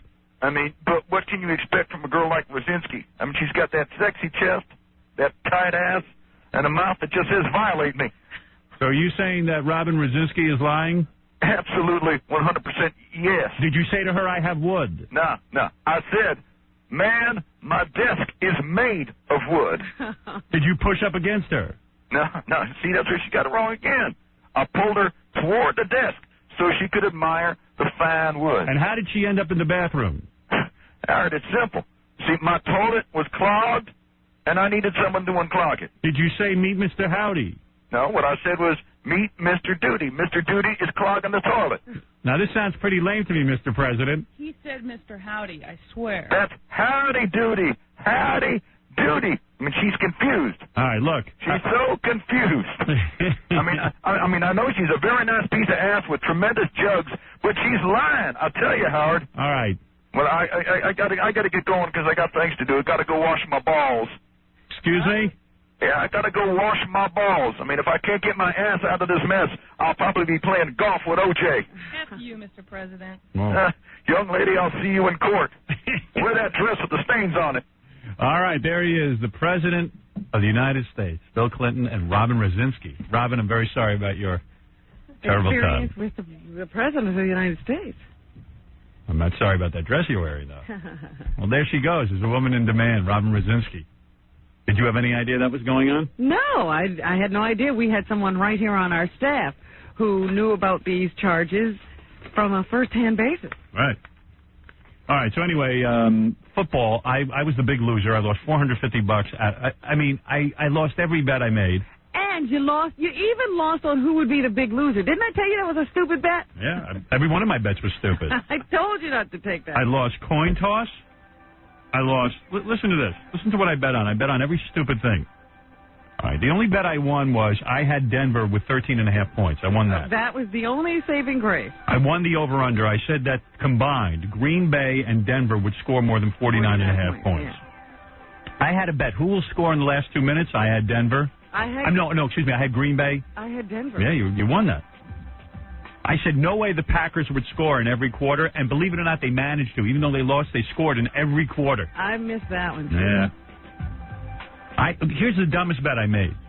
Whether the first guy to score would be an odd or even jersey, I lost that. I won that. Yeah, it just wasn't my day, okay?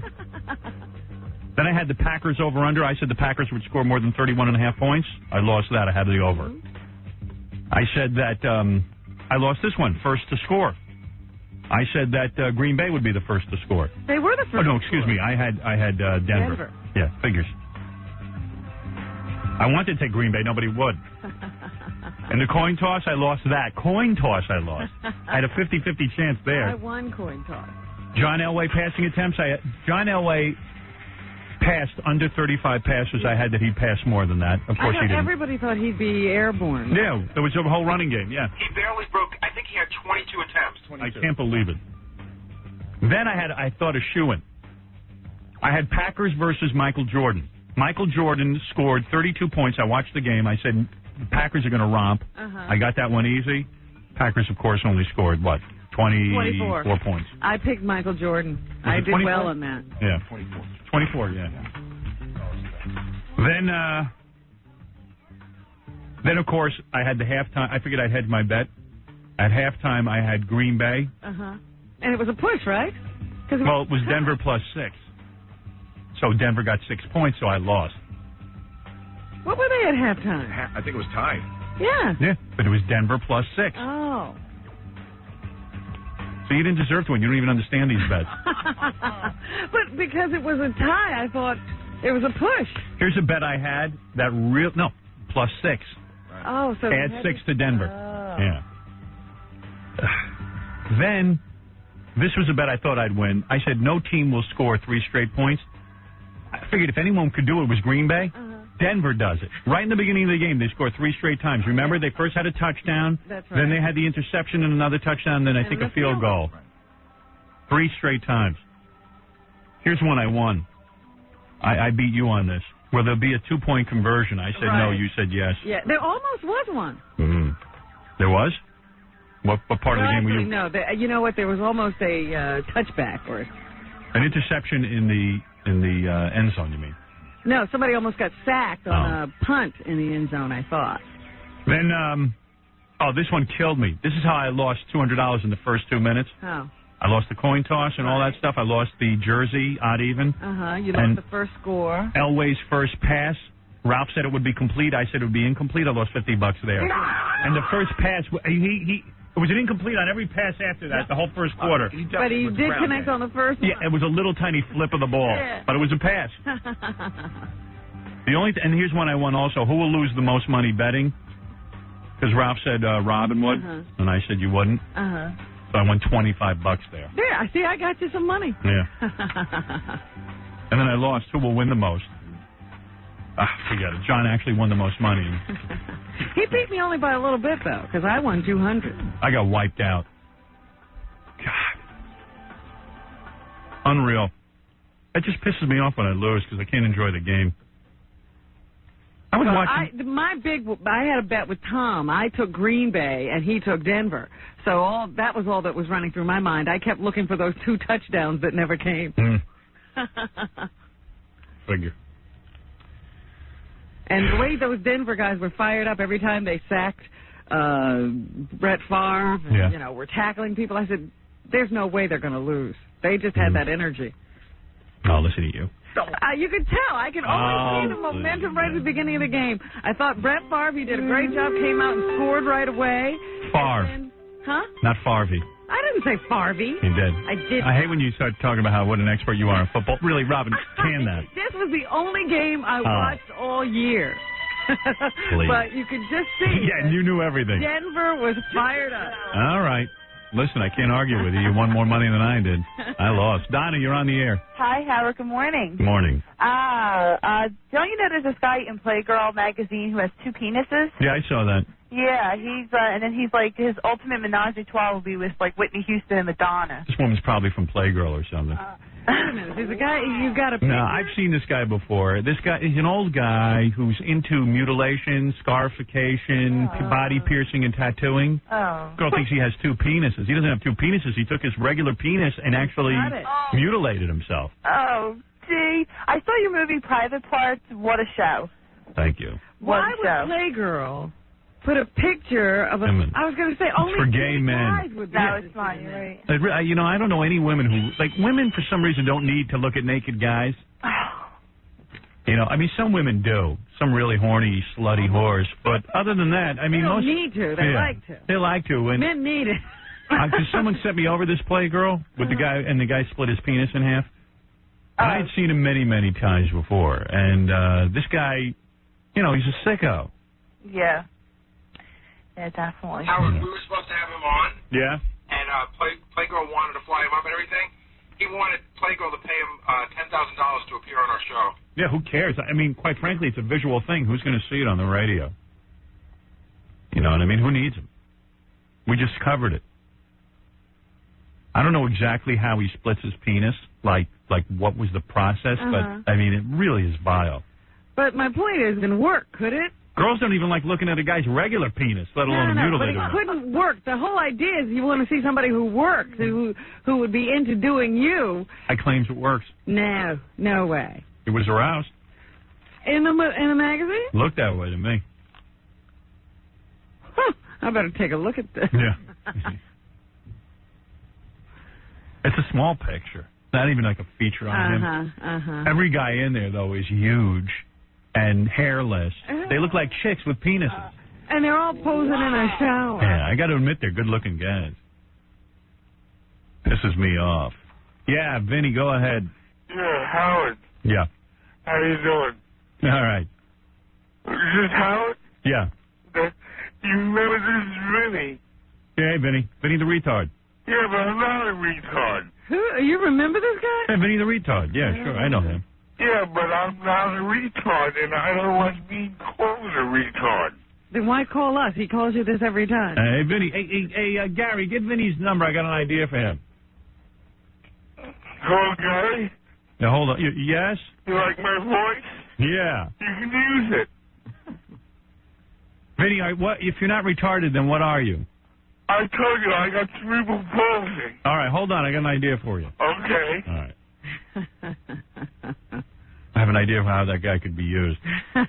You're going to make him a star. I'm going to make him a star. I like his voice. It's funny. It's funny stuff. All right, so anyway, everywhere I went yesterday, people go to me, hey, Howard, what is this with President Clinton? Like, what do you think? Yeah, what do you think? And I don't know what they want me. I think they want me to make jokes because they say to me, you must be all over this. Right. That's what everybody said. What have you guys been saying about this? You must be all over. Are you just killing the president? Yeah, I'm like, no, we're not killing the president. I said, what's the kill? I mean, the guy, listen, everybody knew when he was elected that he has sex with other women beside his wife. Mm-hmm. His wife knows it. We know it. Now, if you thought he was going to take a moratorium while he was in the White House, you're wrong. Then you're naive. Does it upset me that he was with a 21-year-old intern? You bet it does. I mean, because even I don't mess around with my interns. And I don't allow my staff to. But she was 21. She was an adult. I mean, it wasn't like Roman Polanski with a 14-year-old. Yeah. I mean, if I was a dad, if I was the father of this girl, I'd be pissed off that, Well, you know what? Even the thing about this is they then go through your entire life and dig up facts on you. Did you see the profile on Monica Lewinsky in Newsday? Yeah. First of all, they say she's very average. Like, she wasn't an outstanding intern even. Nothing great about her, yeah. Yeah, and what was kind of weird about it, too, is that they're saying while she was an intern, she was kind of like one of those people, like they give her duties to do, and she'd neglect her duties so she could hang around the Rose Garden and meet famous people. Well, that was even after she had left the White House. She was coming back to the Rose Garden. Yeah, because she just wants to meet famous people, and her father got her the job. Like she could some friend of his. Yeah, she didn't really have grades or anything that would allow her an internship. So she really shouldn't have been there in the first place. And they you wonder how she got in trouble. And sometimes she used to dress so hot, like, with like low-cut tops and stuff, that they had to send her home and get her redressed. And that's what they say first attracted the president's attention. Her that boobies. It was at some party where she had a low-cut top on. That's all it takes with Clinton. He zeroed right in. The dude does not discriminate, man. I've never seen a gallery of uglier broads than what Clinton's into. I've never seen anything like it. I mean, I really swear to you when I tell you, Robin, I'm the horniest guy on the planet. And these women you would not do? Paula Jones. Monica, I can't really get a good look at. She looks like she's chubby, and I don't go for that. Well, I was reading about, in high school they said very few of the boys liked her. She was always overweight. Right. And, she wasn't like the most fascinating girl. Right. I read a great article about her yesterday. Not the brightest bulb in the planet. There was 4 different pictures of her. It looked like 4 different women. I know, that I don't get. Paula Jones, though, no matter if they spend $50 million making her over, she still looks like a pig. She still looks like Margaret Hamilton. Yeah, oh, my God. She's a witch. I mean, Clinton even coming on there was such a compliment. But it said in the article that she frequently has wrestled with her weight, Monica Lewinsky. Yeah. But the part that made me think of you, Howard, was it said, By the way, she's losing the wrestling match. Yeah. When you do something stupid, they go into every little detail of your life. That's right. So they had report from, her parents' divorce settlement. Yeah. And one of the things was that the father had to pay $750 a month for her to go to a psychiatrist. Right. Because he verbally abused her. Yeah. And I was just thinking, like, how much would your father have had to pay for you? Plenty. My dad verbally abused me every day, 24 hours a day. My dad verbally abused me in my sleep. But they also say her mother, who's an author, wrote a book implying that she'd had an affair with someone. So it's like, in the family. It's in the family. Listen, there's a lot of guys cheating out there. And did I know President Clinton was cheating? You bet. And do I care? I don't. We don't women. And you know what kills me? Every stupid-ass Sunday morning program I saw, like McLaughlin Report and all this, everyone goes, well, when he was there on TV and he looked us in the eyes, the nation, and said, I did not make love to Jennifer Flowers. It does. Wife's sitting right next to him. You lie about an affair. That's why it's called an affair. But you know what the major point here is? Right. That who doesn't cheat? I mean, in surveys, they determined that the majority of people, the majority of men especially, who are married, are cheating on their wives. Yeah, so the president is a reflection of the moral attitude of the country. And he didn't cheat. He just gave he just had oral sex. Oh, please, let's not get into Oh, that. please. Don't tell me now that's cheating. That's stupid. But people are nutty. They're going, if he would have just told the truth from the beginning. Like, you can do that. Like, all right, I cheated on Hillary. Yeah, it's unbelievable. So listen to this. Now, so they're saying, okay, none of that is impeachable or wrong. I mean, sex is allowed, and it's not allowed, but you can't legislate it. Right. Okay. So he didn't do anything wrong. So now they're saying, but the big thing he did wrong was he might have told the girl not to tell anyone. Now here's the call you get. You're a guy. You've cheated on your wife, right? You get this call. Hold on. You get this call. Hi, Bill. Yeah, Monica. Listen, they're asking me if I had sex with you. You think I should tell them the truth? Don't tell them, please. You know, that's you're going to impeach a president for? Well, yeah. Oh, please. Yeah. Hey, do you think I should talk about the affair? No, it's called an affair, you bitch. But the point is, I keep telling you, it's because he's on trial. But let me ask you a question. I don't care. He's in trouble. Robin, how does what he did with that girl affect the way I live my daily life? Does it raise my taxes? None. Does it do anything to me? This is a man whose responsibility is to carry out the laws of the nation. If he's breaking the laws of the nation, he shouldn't be also enforcing the laws of the nation. He told his chippy not to tell anyone about the affair. Yeah, but he was also the one who wound up getting involved in a sexual harassment suit that he didn't settle, so that all these women started crawling out of the woodwork. Now, that was the dumbest thing. That's why he's in trouble. That's the dumb thing. When he makes a stupid decision, that's his fault. Well, I still say, how's this? Clinton will survive this. Of course he will. The Republicans don't want him out, and the Democrats don't want him out. How about that? Well, I think the Republicans probably do want him out. I don't think they do. I'll tell you why. But they're wondering how much it'll cost to get him. Yeah, but if they get Clinton out now, that puts Gore in, right? And he didn't do anything wrong, so that gives him a head start on the next. Absolutely. I don't think the Republicans want him out. Well, if it could damage the Democratic Party so much so that Gore was also tainted and the people turned against the Democratic Party, that would make a difference to them. I think that Gore and Clinton have so much distance between them that nobody's going to really. Hey, how about the fact that this girl saved her semen-stained dress? What's up with that? She was in love. Yeah, I'm in love. You know, I got to tell you something really funny. There was an article in Esquire, Howard. And how come she doesn't when she performs oral sex? How come the evidence is like maybe the president? Messy. What the dealio? You know, maybe he got excited. Maybe he is messy, or maybe he's so backed up. Maybe he's bent. But that's the thing, because of the hockey stick problem he has. Impossible. Yeah. Yeah, you never know. It could be a lot of different things. Although you don't, when you I have never gone that far. That's right. Really? Yeah. Well, don't forget, she never really done oral sex. She's new. She rented a video like a year ago. Not even, right? Within the last year. You rented a video to find out how to do oral sex. It is funny. How old are you? She's like, what was it, Grandma Moses? Yeah. She started painting late in life. Yeah. That's right. And your boyfriend never finished, shall we say? No. Right. Well, so you still haven't... No, I have not. You're going to have to. And you're going to have to pretend you like it. We shall see. Yeah. You think, is the thought of that disgusting to you? No. Really? No. Wow.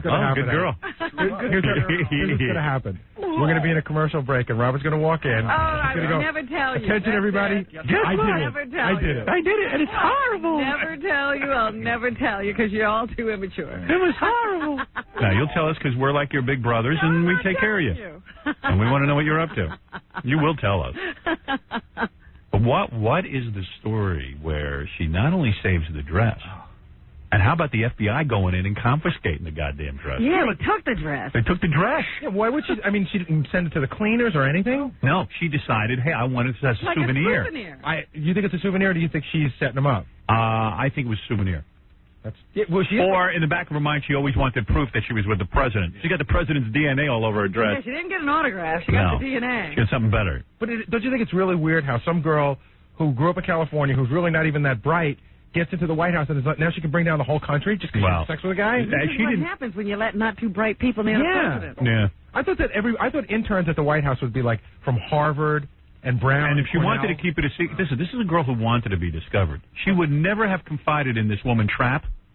Look, did you see that she used to call her up to 12 times a day? And this Trapp or Trip woman, whatever her name is, why is she these federal workers don't have anything to do. No, except trap the president all day long. Now let me ask you something. This Linda Tripp, whatever. Linda Trapp. Her name is Tripp, but I call her Trapp. She was doing this on her own, or this was a federal? No, she was doing it on her own. What's that all about? You could just record people's phone calls? Yeah. You know where they're saying that this could be a federal offense, what she did. But you know where she got this idea? Where? She was talking to a book agent. Right. So she and the book agent start talking. She says, well, I have a friend who I think is having an affair with the president. And the book agent says, tape her. Yeah. But what's with this country now that you can everybody tapes everybody. Phone calls. Yeah, and they sell them to the Inquirer and crap. James Carville man. was right. This whole thing is really scuzzy. It is. It's just like everyone in it's gross. Yeah, even James Carville's gross. I know. Remember I told you what happened backstage at the Tonight Show? Jewel was yelling at James Carville not to stare at her breast. It's hard not to stare at Jewel's breast. Yeah. Did you hear how they introduced What a rack. Did you hear how the PA announcer introduced her? What would they say? Julie. Julie? Yeah. Oh, that's funny. No. What was she doing there? Singing the national anthem. I know, but, like, why? She's just trying to make it a little hip, I guess. I don't know, man. That was weird, though, when they lip sync it, and her lips aren't moving. And, wait, what a rack on her. What was she wearing, pants? They didn't even show. Yeah, she had pants on and a little bippy top. Yeah. But that thing it just scoops right down. I mean, She's she knows a what she D-cup. has. Oh, yeah, she's wearing a tight, clinging sweater. She's some D-cup. I mean, she's a full D, Robert. I thought I was watching in 3D. I know. But she had footballs under there. Yeah. Yeah, that's why she was there. I mean, if our only criteria for president is a guy who doesn't cheat, then, we can't have anybody. Yeah. Nixon never cheated on his wife. Yeah, well, he was asexual. Look at all the other junk. He would have if he could have gotten somebody. Yeah, well, I mean, they're even saying this is the biggest scandal since Watergate, and I don't see it that way. Watergate was a whole different deal. That's like telling somebody to go break in something and do something illegal. Big Kid told his girlfriend not to tell the truth. Come on. It was the same thing. The Watergate break-in wasn't about the president didn't break in. You really see it that way? But he decided that he was going to obstruct justice and try to keep them from being able to conduct the investigation. Personally, I don't see it the same way. Yeah, he knew what was going on all along. Right. Bernard, you're on the air. Hi, Howard. Yes. Before I tell you what I was going to call about, I just wanted to say that you're taping this call, which is pretty funny. Anyway. What? You're taping this call because you tape all calls. Well, idiot, I'm on the radio. Radio show. Is that a private If we didn't tape it, everybody's listening. Howard, you should be president of the United States. Let me tell you why. Why? Every day you become more and more Mr. Moral. You are the most moral person in this country. Oh, please. No, trust me, I'm not. Take one of those school Howard, you know that. No, Howard. Yeah, believe me. Let me tell you something, man. I wouldn't hold up any better than the president. Howard, Yeah. you know the difference between talk and action. Right. How many years have you been faithful? Right. Well, yeah, none, 0 according to Robin. I mean, hey. I'm as guilty as any man. I tell you the truth, man. I think about girls 24 hours a day, and I do questionable things, man. I'm busy massaging women's breasts, the line. and I'm doing stuff in here that ain't exactly right. And let's face it, I'm as big as heel as anybody. But you won't do it behind someone's back. You'll do it in front of the public. You don't care. Yeah, that's sick. Could you imagine your press conference stuttering John asking the questions? It would be quite an interesting experience. All right. Ooh, this guy's really sickening. Was he? Yes. Clever guy. Mr. Happy. Unreal. Hey, on another topic in the news, Chris Farley. He's still making news? Yeah, the National Examiner says Chris Farley autopsy shocker. What's the shocker? What is it? Drugs didn't do him in. Oh, stop it. His heart exploded. Listen to this. They say a cup of coffee would have killed Chris Farley. That his heart literally exploded. From heart disease. But the heart disease had to do with his... Obesity. His heart was so weak, it was already a beat away from exploding. Oh, please. And they don't think taking drugs all night puts a strain on an already compromised heart. Farley was a walking time bomb, says Dr. Rod Stark. It was his lifestyle that created this problem. Whatever. If someone like this man walked into a doctor's office, he would hospitalize him immediately. That's just like saying Elvis didn't die of drugs. David Spade says in Rolling Stone magazine he couldn't go to Chris Farley's funeral because he couldn't stand to be in a room with Chris Farley in a box. It would have been too painful. I think that's ridiculous. David Spade will be calling us later in the week, and I will ask him about this. You will confront him on this? Yes. David will be coming in live. Oh, David's coming in live? Oh, good. Good, then we can really torture him. Then he can't hang up. What's the big deal? You think funerals are important? No, funerals aren't important at all. I mean, to me, go see a guy when he's alive. It's always weird to me, like somebody who's been estranged from someone like 10 years, like Cher. Yeah. Bad-mouth Sonny Bono all over the place. Cher, to me, is the biggest hypocrite. Bad-mouthing Sonny all these years, goes on Letterman, bad-mouthed him, always talking about how Sonny should, what is this politician thing, and blah, blah, blah, Sonny, and Sonny was controlling, and Sonny was a horrible husband, and Sonny used to control my every move, and I mean, bad-mouthing the guy all over the place. Fine, I got nothing wrong with it. I bad-mouth people all the time. When they die, though, I'm not a phony, and all of a sudden I go, I miss him. Funeral. No, I don't rush to the funeral, and I say, hey, you know what? I hated them when they were alive, and I hate them now that they're dead. What do you think of that? I'm not going to be a fake about it. But I'll tell you, this Cher, carrying on like she was the widow. Like the widow. Like the widow. Gary, you're on the air. Yeah, Howard, how you doing? All right. Great. Hey, this thing about Lewinsky. I heard you guys talking about how the semen stains may have gotten on her dress, her outfit. I just happen to think maybe she's going to testify tomorrow that a little political move, maybe for him to stay the president. Oh, please. What? I don't know. I don't know what he's talking about. Police. Hey, by the way, later in the week, we're going to have a guy in who's going to contact dead people for us. Really? Yeah, anybody we want. Who do you have in mind? What? Who do you have in mind? Abe Vigoda. Abe Vigoda's not dead. Yeah, but maybe the guy won't know that. That'd be funny. Let him contact the guy. Oh, hey, dude, he's not dead. Well, I don't know. I don't get it. You know, so I'm sitting at home waiting for the Super Bowl to come on, you know, and of course they go, listen, get on superbowl.com. Did you do that? No. I said, you know what? That is really geeky. What's on superbowl.com? Like you can talk to people while the Super Bowl's going on. It's like, you know what? That's too much technology. I'm watching the Super Bowl, damn it. Now I got to go on superbowl.com. Talk to people. Oh, if you're not having your own Super Bowl party, here's a group of people. But I went on peoplemagazine.com. Why? Well, because I was searching to see, they have a search engine on there, and I could search my name and see what has been written about me in People Magazine. Oh, okay. So you had a vested interest. And then I got thoroughly depressed. Why? Well, you got to see what people write about me. Evidently, there must have been an issue where I was chosen as one of the sexiest men on the planet. Really? Yeah, I had that issue. I had no idea. Because people wrote in about it, and everyone else they were cool with, but me, they were disgusted. Everyone was disgusted throughout the country. Like, how could you choose Howard Stern as one of the sexiest men on the planet? I'm sitting there really bumming out because I'm reading these letters, you know? And evidently some of the other guys selected were like, what's that guy's name? Dennis Franz? Uh-huh. That short, fat, bald guy? Ugly, bald guy. Yeah, him from NYPD Blue. Yeah.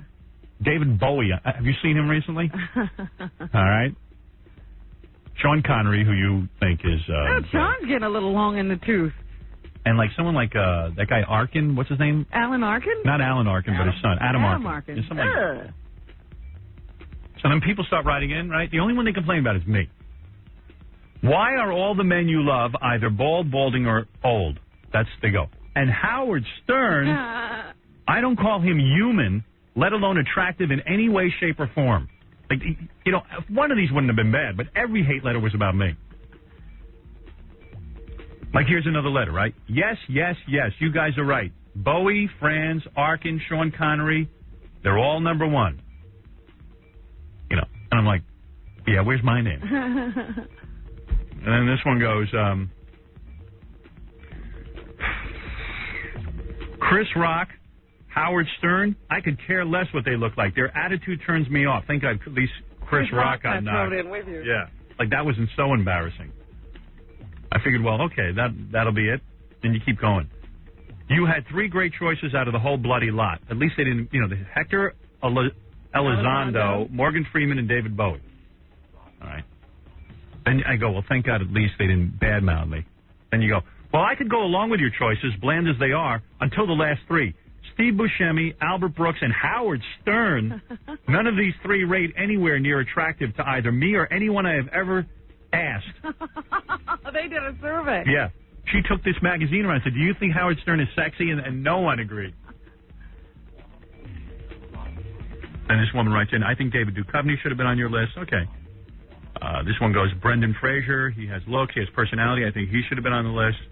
This one goes, well, you should have had Val Kilmer on the list. He is by far the sexiest man alive. Then someone says, no, Antonio Banderas is the sexiest man alive. And then you get to me again. Your choices were fairly right on the money, except for that disgusting Howard Stern. Can you imagine? And she goes into a long thing about how Tim Curry is sexy. What? Yeah. Can you imagine? Police. And then it just gets worse. You want to hear some of these? I mean, it's... Stern is a dirtbag and offensive to my eyes and ears. If he is the man for the 21st century, then God help us all. Here's another one. What were you thinking? Howard Stern sexy? You got to be kidding. I'm reading this on the computer instead of being on superbowl.com.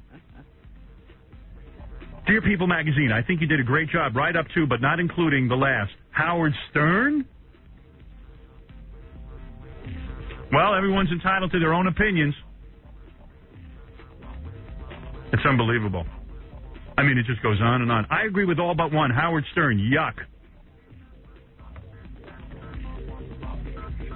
Wow. Howard Stern is vulgar and obscene. Being the sexiest man alive means more than talking about it or looking the part. It takes love of fellow humanity and knowing how to treat something right. What? I don't know. Stern doesn't know anything about treating someone right. How do they know that? And how do they know about all the others? Mm-hmm. Yeah. Here's one goes, Howard Stern, Pukesville. And then final, that's enough. You can't take it anymore. I can't take it anymore. That's how I was. I couldn't take it anymore. Said I should be on superbowl.com. What do you mean? There's not one broad out there who likes me? Well, you know, it's really funny that you should say that, because one of the things I find absolutely hysterical is that during the People's Court now with Mayor Koch, they go online to see what people are thinking of how the verdict is going or which way they're voting. Yeah.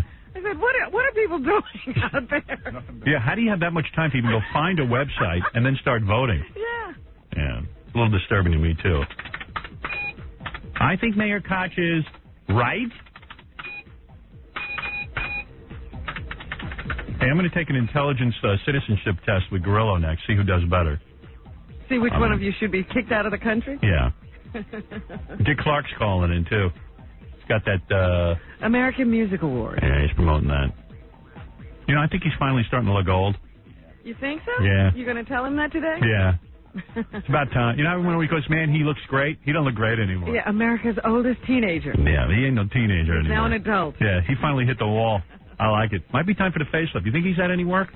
I don't know. We should ask him. I'll ask him if he had any work. Because now that's the major topic of conversation. I thought Clinton was the major topic of conversation. Well, when the president is not fooling around, people are wondering when they should go get a face. All right, later on in the show, we'll find out if Dick Clark ever had any work done to his face. You dick.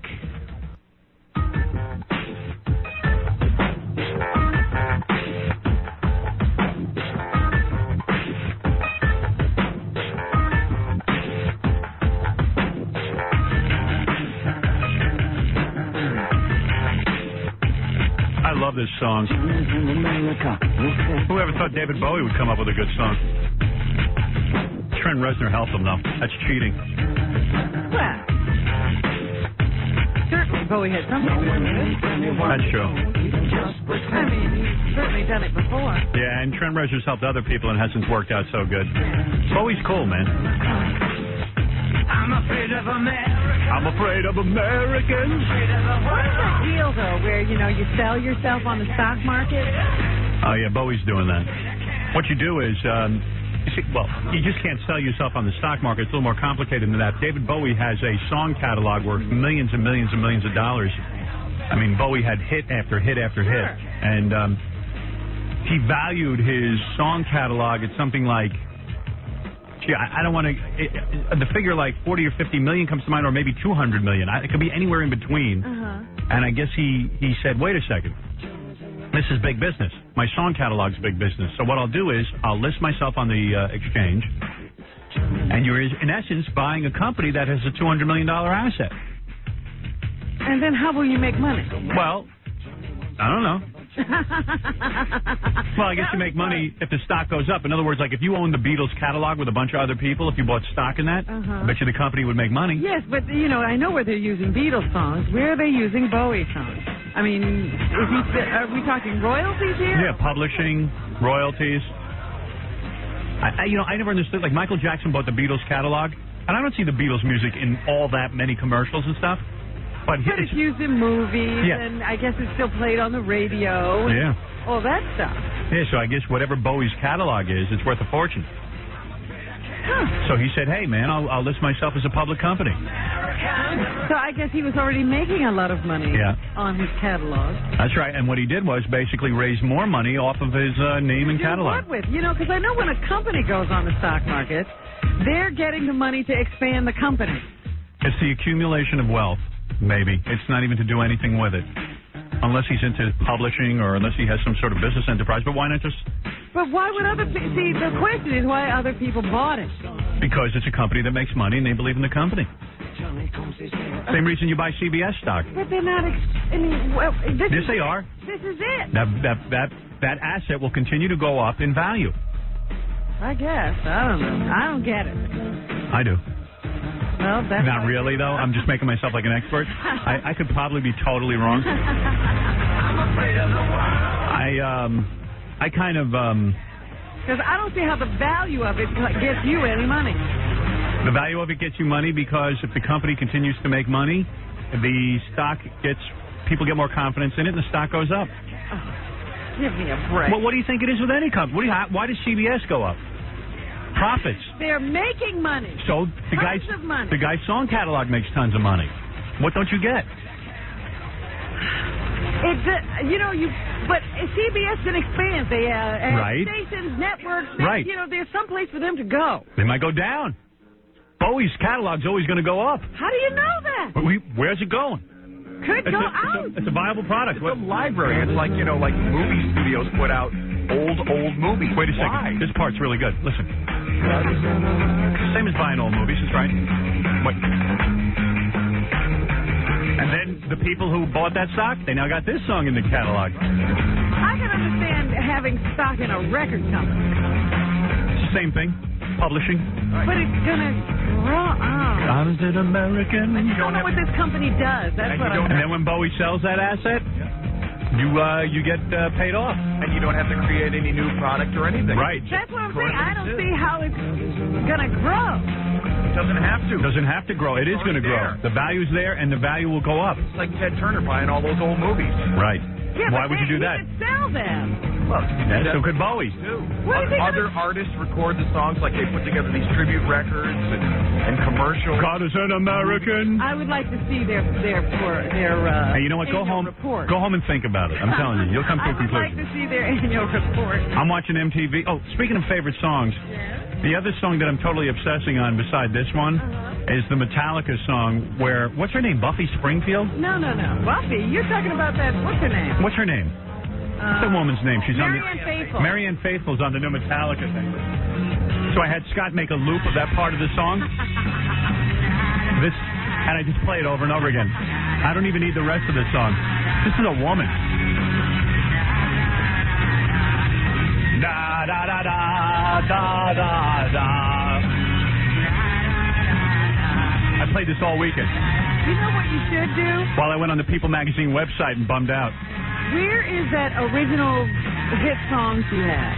I don't know. What is it? I Had a Roller Skate or something? No. What was that song, Fred? Years Go By. Yeah. Broken English was another big song for her.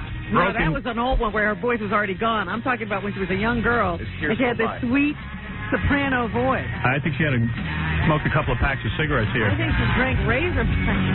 She sounds like Lucy.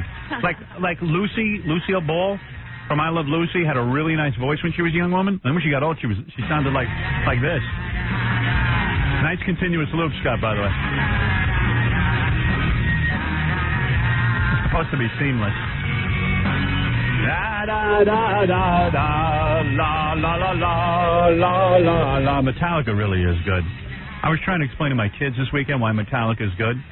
Much to my chagrin, my kids are into show tunes and, Broadway plays like Rent and stuff. Where have they grown up, Howard? They've had no adversity. Everything's very sweet to them. Is that what it is? Yes. Oh. I'll have to bust their balls a little bit because I said, kids, listen to Metallica. Listen to this. Nothing even to rebel against. Right. No, they're mad because we don't let them stay out all night. That's the only thing. La la la la la la la. Here's Richard. Yeah, Richard. What's up? Yeah, what's going on, Howard? Nothing. I know how the David Bowie bond offering works. Okay, how's it work? This is how it works. His songs make renewals, correct? Sure. Now, what they do is they take those renewals and they net present value it out to the year 2020, let's say. Okay? So now the bond pays an annual income. You follow me? Yeah, it's a bond. It's like don't say it's a bond. That's not what you were explaining to me before. It's a valuable it's like commodity. Loaning, they're taking out a loan on its future value. That's correct, Rob. Well, there Thank you you. That's not what you explained What they're doing to is me. they're taking... but I explained that was pretty good. I was close. No, they give Bowie a one lump sum. Right. Okay. He takes it now, and they get the money later on. But he still retains ownership of the catalog, right? Sure, but he's traded on the future value. Smart, because the guy's got to be 80 years old now. So get it now. You might as well get the money of what it's worth in 20 years. That makes sense. You got to figure a way to do it for yourself, Howard. No, I'm trying to I'm going to make a bond offering. What's my value in 20 years? You got a net present value. Because I want the money now. I got gambling debts. All right, I got to go, guys. All right, man. Later. Thank you for explaining that to me. I was pretty close. Hey, Jerry, go ahead, Bray. Hey, Howard, I want to blame Clinton's current problems on Vernon Jordan. Right. You know, I think he's the guy that introduced him to the young lady because she probably did him before she got to Clinton. Oh, get out of here. Hey, you don't start at the top. Come on. You don't start at the top. You got to work your way up. Oh, that's crazy.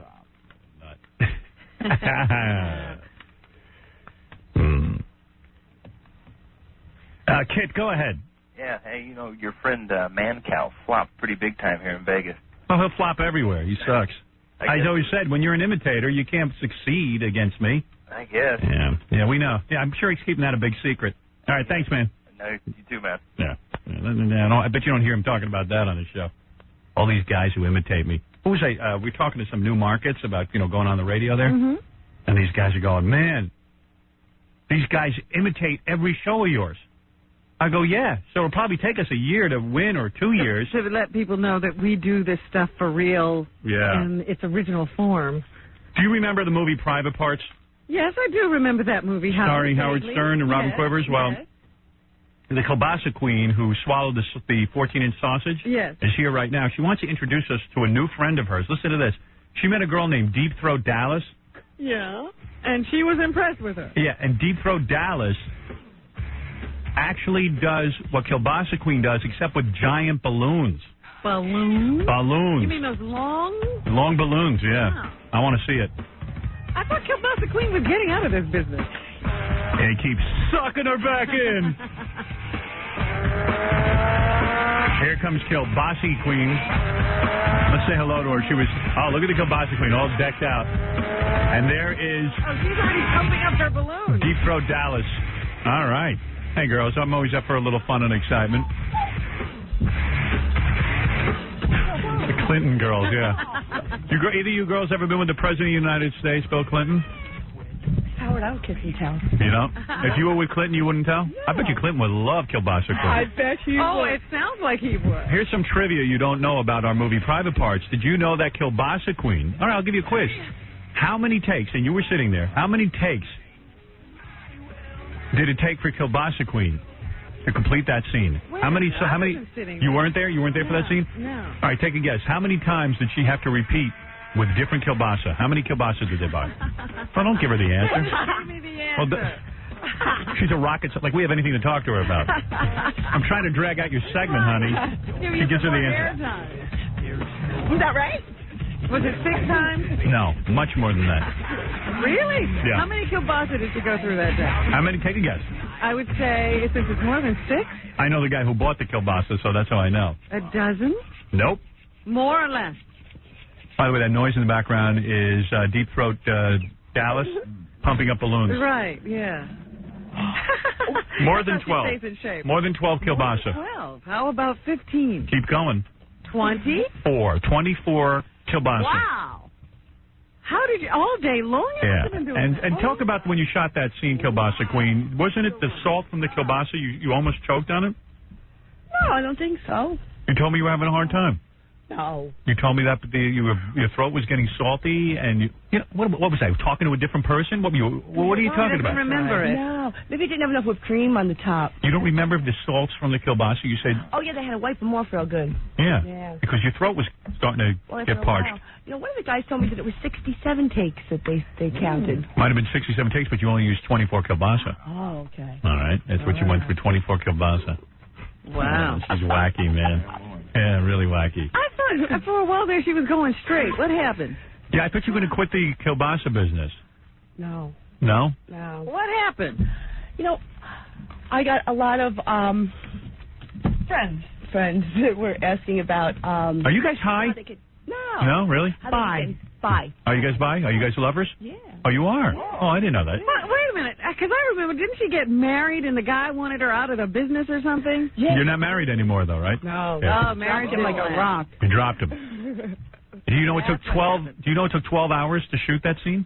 12 hours? Yeah. We were on the set 12 hours to shoot that What scene. was the problem? I don't know. There was no problem. That's how long it takes to shoot a scene. Long. Yeah, real long. Too bad we didn't know Deep Throat Dallas. We could have stuck her in that could have been in scene. there, too. When did you two meet? About a year and a half ago. How did you two meet? Through a mutual friend at the nude beach. Let me understand something. The two of you were at a nude beach. No. We have a friend that goes to the nude beach. She knows her. What are the odds of two women going to a nude beach and both of them having the same talent to be able to swallow long objects? I don't know how to calculate. Yeah. You mean you met on a nude beach and Kielbasa Queen, you say, guess what I can do? I can swallow sausage. No, actually, one of the girls that was working for me doing bachelor parties with me took me over to her house after a party. And how long did it take Suzanne to convince you? A long time. Convince you what? She thought I was ugly. She did. Yeah, she was telling me about her for a long time, and she said, what a great personality. You can like her. You can like a great personality. For a date, you guys were being put together? No, just to meet. Because you swallow balloons and you swallow sausage? She didn't know about that, but she just thought that we were good people. We'd get along. So you met at the nude beach? No, they met through a friend who goes to the nude beach. I see. And why do you guys go to a nude beach? Where is this nude beach? Because Sandy Hook. Bathing suits fall off too easy. All right, you guys love to be naked and you love to swallow. You love to simulate oral sex with long objects. Yeah. Wow. Isn't that great? Look at that. They found each other. Now they're lovers. Do you live together now? Yes. Oh, you do? So you're not even with men anymore? No, we have one. We have one. No, we need men. We have the general. You have the general? Who is the general? A man you met? That's the third. You two are talking a language I don't even know. They live together and there's a guy involved too that you share. Company, yeah. Oh, okay. Except I traded. A little bit more. How does one find out, Kielbasa Queen, that they are a Kielbasa Queen? In fact, we have theories on it. One of the theories we always had was that you probably had been with a lot of different men performing oral sex. Swallow. And they put her up to it with the kielbasa. Is that the way it happened? What happened? It happened in a go-go bar. Get close to that microphone, please. It happened in a go-go bar. Yeah. One of my regular customers was a butcher, and he brought in the kielbasa one day and said, well, you think you can do it? And you tried it. And I tried it, and I did it, and my nose hit the tip of the bar. Wow. And she made a lot of money. All right, do it for me now, because you guys make me forget. nervous. Yeah, forget how great it is. Go ahead. Here she goes. She's taking a swig. What do you swig before you do that? What is that? Carbonated soda. Okay. Go ahead. And she's taking the kielbasa. No whipped cream today, huh? No. She doesn't need it. She's not doing 24 different... Wow. Oh, my God, it's already gone. Yeah, all the way. Good for you. Oh, that must feel good. Wow. Doesn't feel like anything. It's natural breathing. I mean, it must feel good for the man, is what I'm saying. Yeah, that's what they tell me. All right. And this is your friend, Deep Throat Dallas. Deep Throat, how long have you been doing this professionally? I don't usually do it professionally. I do construction for a living, but I've been able to do this for about 10 years. All right, now what is it? How did you discover this? Can I ask you something? Sure. That balloon, how long is that balloon? It's about Get close to that microphone. 4 feet. 4 feet, and you can take the whole balloon? No. How much? I think I measured tops as 20, 22, 23 inches. You're telling me you can take 2 feet worth of balloon? Let me see this. Sometimes. I'll describe it to my audience. 19 inches. 19 inches we measure at Jack's. We measure it. Remember? Yeah, but that was a Jack's. That wasn't a long. That was a Jack's. Whoever Jack is. Why don't you both swallow the balloon from each end and then the whole balloon would disappear? Can you do that too? But this is easier for me to get the long. All right, go ahead. All right, here she goes. She's taking a balloon. Licking it a little bit to lube it up. Oh, my goodness. God. Oh, where's it going? Oh, my God. This is amazing. I'm telling you, 2 feet worth of balloon went into her mouth. That's how long. You girls are great. Now, where can men get in touch with you? I understand you've established a website. Yes. We have www.kqueen.com. www.k, then the word queen. All one word. It's all one word. No break in the K Queen. K, the letter K, and then queen. QUEEN.com. And what do I get on this website? Everything. Well, everyone's in business, Robin. We have some video of some tricks that we do. Yeah, like what? Real good tricks. Like swallow. You know the woman that did the hair for the movie? What was her name? The real nice lady. Colleen? Colleen, yeah. yes. Get close to the microphone. I was explaining to her that at bachelor parties, a long-running joke was the guys used to say, can they come in one end and go out the other? And I used to say, boy, if I could do that, that would be a really good trick. And Colleen thought of a way that I could do that. Well, isn't that something? I had no idea. I have no idea what you're talking about, but in other words, I can get that on the website? Yes. I can.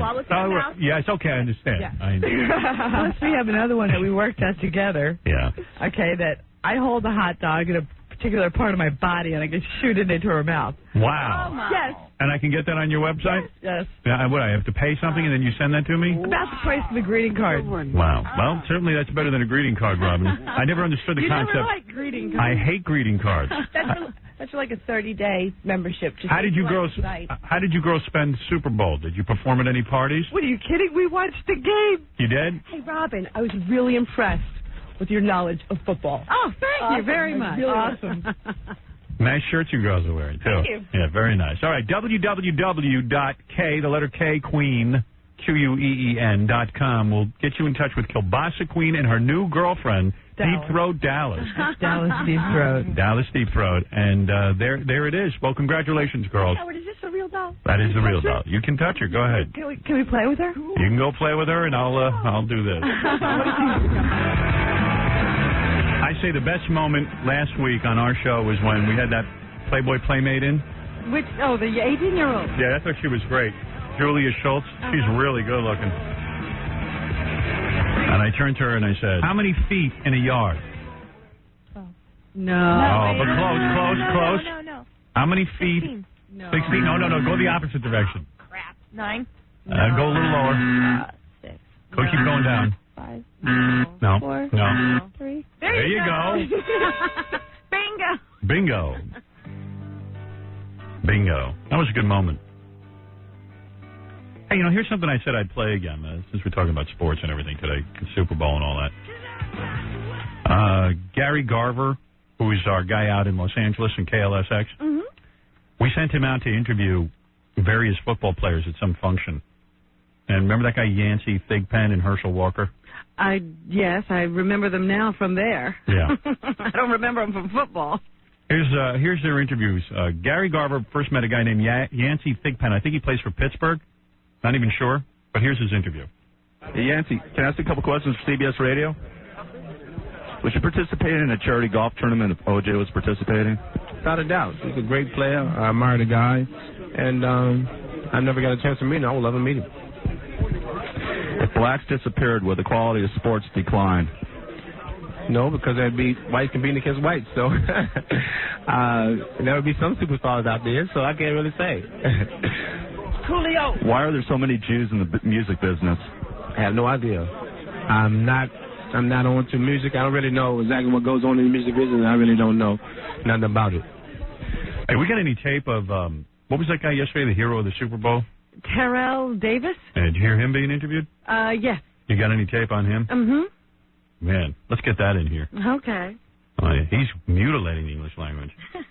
I mean, the grammar is unbelievable. You ever get nervous when homosexual players are in the shower with you? I don't know any. If I know that the one's in the shower with me, he won't be in the shower with me long. Ever mistakenly put on someone else's jockstrap? Not to my knowledge. If I did, I kept it on because I didn't know. If you lost a bet and had to have sex, would it be with Whoopi or Rosie O'Donnell? That's all I was worried about, was making contact. Whoa. That's all I did. Honest guy. Ooh. I'd flip a coin. Tough one. Which president decided to drop the atomic bomb? Which president decided to drop the atomic bomb? I have no clue. It was Truman. Truman? Yeah. Oh, yeah. Okay. I got that. I'll ask me that question later on the day, and I'll answer it for you. It's locked. Once it's in the memory bank, it's there. I'll interpret. He said, once you put the name Truman in my mind, it's locked. Once it's in the memory bank, it will always be there. Ask me later in the day, is what he's saying, and I will know it. Yeah. Guy's a quick learner, Yancey Thigpen. Use your celebrity status to get laid. Never. Never. Never. Thanks a lot, Nancy. Nancy, he called him. Guy's name's Yancey. But what is Yancey? Yancey Thigpen. Seemed like a good guy. Once you tell him something, it stays locked in there, by the way. Herschel Walker, who does he play for now? I saw him being interviewed during the game yesterday. I don't know. I don't know who he plays for. But he's a pretty famous football player. He used to play in that Donald Trump football league that they tried to start. Right, then he went to Dallas for a little while, right? That was his last address. Herschel Walker? Yeah, I think. I don't know where he is now. He's with Gary Garver being interviewed. Herschel, can I ask you a couple of questions for CBS Radio? Yes, sir. Would you participate in a charity golf tournament if OJ was participating? Yes, I would. Ask why? Oh, sure, why? Well, it's a charitable golf tournament. It got nothing to do with OJ. It's got to do with what the charity is. And I think that's one thing that people got to realize. It's not OJ. It's the charity that you're out there participating for. That you participating for? Well, he feels he would be with OJ. He would be in the same golf tournament. Do you think he was a little well thought out on that? I mean, a little too well thought out? Why did he say that? I would love to. I mean, I don't know. I think he's saying he wouldn't be supporting OJ. He'd be supporting the charity. Yeah, I mean, he's very well thought out on this topic. If blacks disappeared, would the quality of sports decline? Well, I think the quality of a lot of things decline, not just blacks, but any race of people, because I think that's what makes America the beautiful place it is the melting pot that we have. Why do so many black athletes marry white women?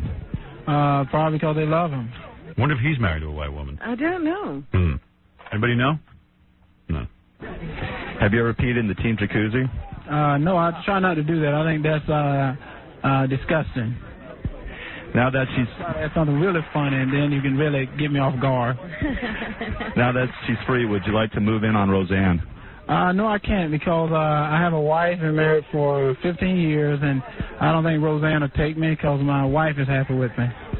When someone slaps you on the ass, do you ever get turned on? Not really. Probably my wife, but I don't get turned on too much with guys or anyone else slapping me on the butt.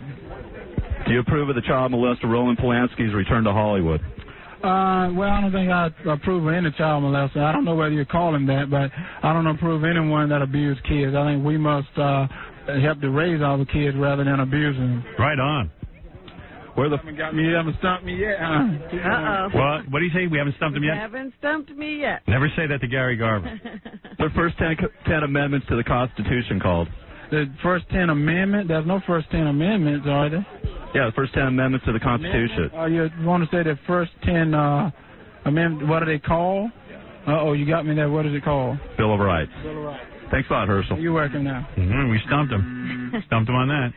Soon as he said he hadn't been stumped, boom. Robin, we have a new feature now.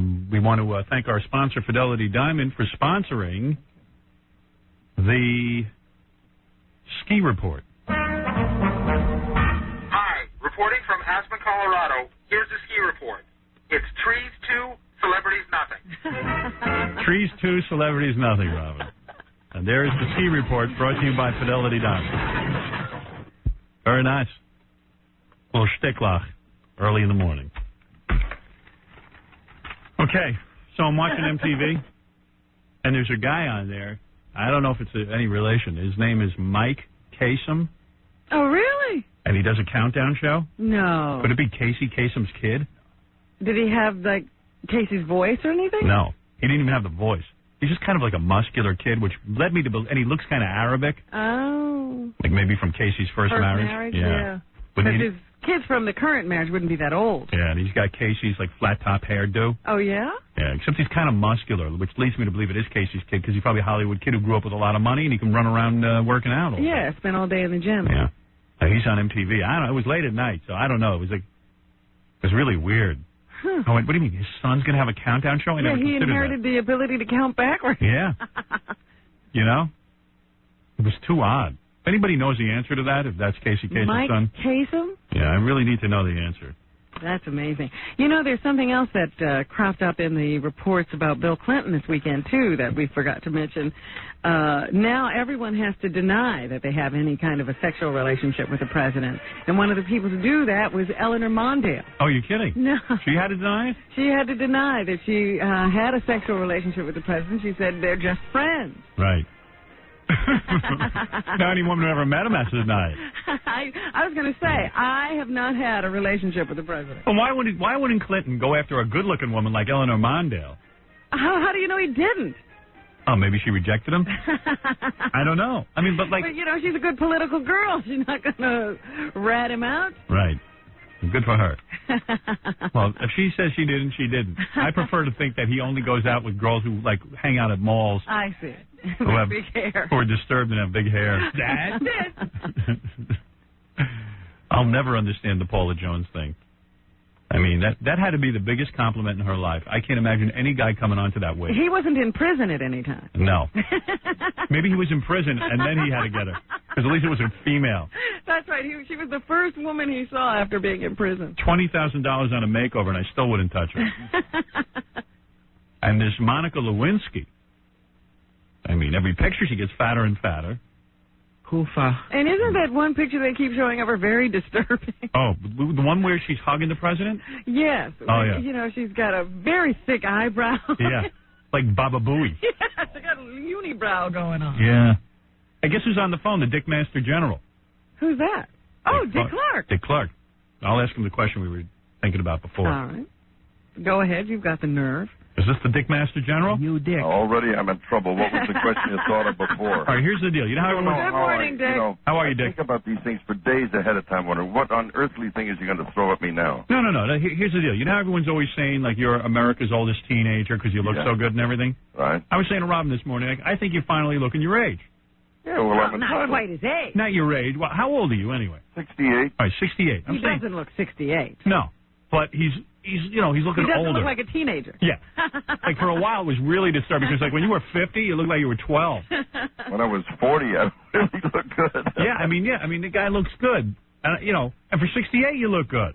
Well, I got to ask you something, all right? So far, so good. Where do we go from here? Right. Have you had any work done? No, come on, Howard. You asked me that before. You have not had any work? No, it's too late now. Because I saw you on the Golden Globes. Yeah. I thought maybe you had your skin pulled back a little. No. Really? That's natural. I've been very blessed with good luck. The biggest problem I got is the power of gravity. Everything's falling. Oh, yeah? No kidding. Stand on my head all day. Even your penis? Now, are you going to do the Brett Michaels thing with me? I heard that one. You're bad. You truly are bad. I mean, it says the Dick Master General. I thought that was where you're going. I always try to figure where your devious mind is going to head. Dick Clark's managed to make a living in media by being a clean kind of guy. Never had to, never had to do a show like mine. Always. I mean, he even had all the rock stars who were doing all kinds of wacky things. Never asked them. All he said was introduce the other members of the band. You've had a great career. Don't speak of it in the past tense, Howard. I have no intention of quitting. No, you know what I mean. So in fact, talking to you may be the end of it. Even like American Bandstand, I was reading this article. The guy who started American Bandstand, like, didn't he get in a car crash and kill himself or something? Oh no. Or he was a drunk and he went into a car crash and then you got to take over and then. He never got into a crash. He didn't? He was alleged to have been drunk driving. I don't know whether he beat that rap or not, but there were some other questions about his background. Yeah. And that got him put off the show. Yeah, and guess who stepped in? Howard, wasn't there something about a minor being involved? Oh, yeah. Was it? Hey, Dick, what was that, John? No, that's Gary. Oh, Gary. Gary knows all. Our historian. What was it? Now that... This was like in the 50s or something? No, the man is now dead, so we really shouldn't blaspheme him at this point because he can't defend himself. No, I'm not blaspheming him. I read this in an article. No, but he beat the rap. He did beat the rap? Yeah. That he was what, drunk? No, that he was consorting with an underage woman. Oh, he did beat it. But meanwhile, the taint of that was enough to get him thrown off American Bandstand. You said taint. It was that coupled with the driving charge. Yeah. No kidding. Dick gets all serious when he talks to me. I know, but just think, you know what? in the 50s... You know what? In all honesty, what makes me nervous? Go ahead. I really didn't care for the man too much. He was not my friend. Right. But he is dead, and he can't say anything for himself. People are always trying to suck me into saying nasty things about him. Oh, really? I think that's a good deal. Really? Well, we didn't know that. Hey, man, take it easy. We had no idea. Dick, I didn't even know. I just read an article about it. Yeah, You always feign to be innocent. You know what? We can't get away with anything. We didn't know that. I really didn't know that. Really? No, I was reading. We didn't know that you didn't like the guy. And, I really had no idea. Sort of stuff. No, I we didn't know wrote anything that in a book. It's no secret. Really? I figured no one had the balls to even ask you about it. Oh, no. Believe it or not, it's almost 40 years ago. People keep dredging it up. You know what it was? I was reading Rolling Stone magazine about a year ago.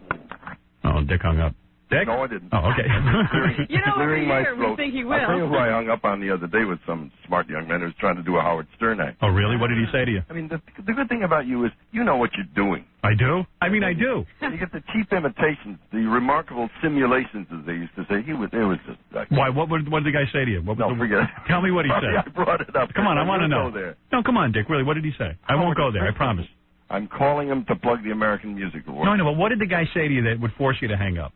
I got to know. It had to do with business, and I didn't want to get in trouble with my boss. Oh, really? Yeah. With business? business? You have the good sense to know you don't kick the guy in the groin that's paying you. I wonder who he's talking about. Let me think. Forever remain a mystery. What channel is this on? What channel is American Music Awards on? The American Broadcasting Company. Where it's been for the last quarter century. That's what I thought. ABC. So who's his boss? Who's your boss at ABC? That didn't have anything to do with the show. What have to do with Frank Gifford getting fired? No. What? What boss do you have, Dick? Yeah, you don't have any boss. You're like the richest guy in the world. What? Isn't ABC owned by Disney, which is Michael Eisner? Could that be it? Why? Who would? Here we go. Oh, wait a second. It doesn't have anything to do with any of these. But who would badmouth Michael Eisner? He said something about a boss. Michael Eisner's a genius.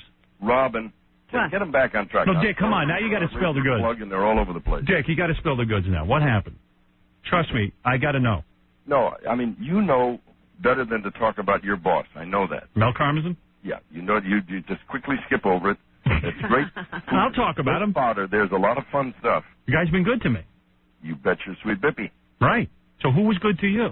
A lot of people. And I don't turn around and just for the sake of a plug, bite them in the butt. Wait a second. Let me think who the hell you're talking about. Let's see. Now you got me going nuts. Dick Ebersol, right? No. It hasn't Don Ohlmeyer?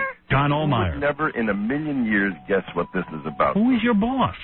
Who is Dick Clark's boss? Howard, zip it. Get to the plug. Beside God. That's what I'm saying. Did he say something about God? Did he say something about God? Dick Clark, a very religious man. Probably. Dick, what are you worth? I beg your pardon, my financial wealth? Yeah. Are you over $1 billion? Get to the plug, will you? You got a public company?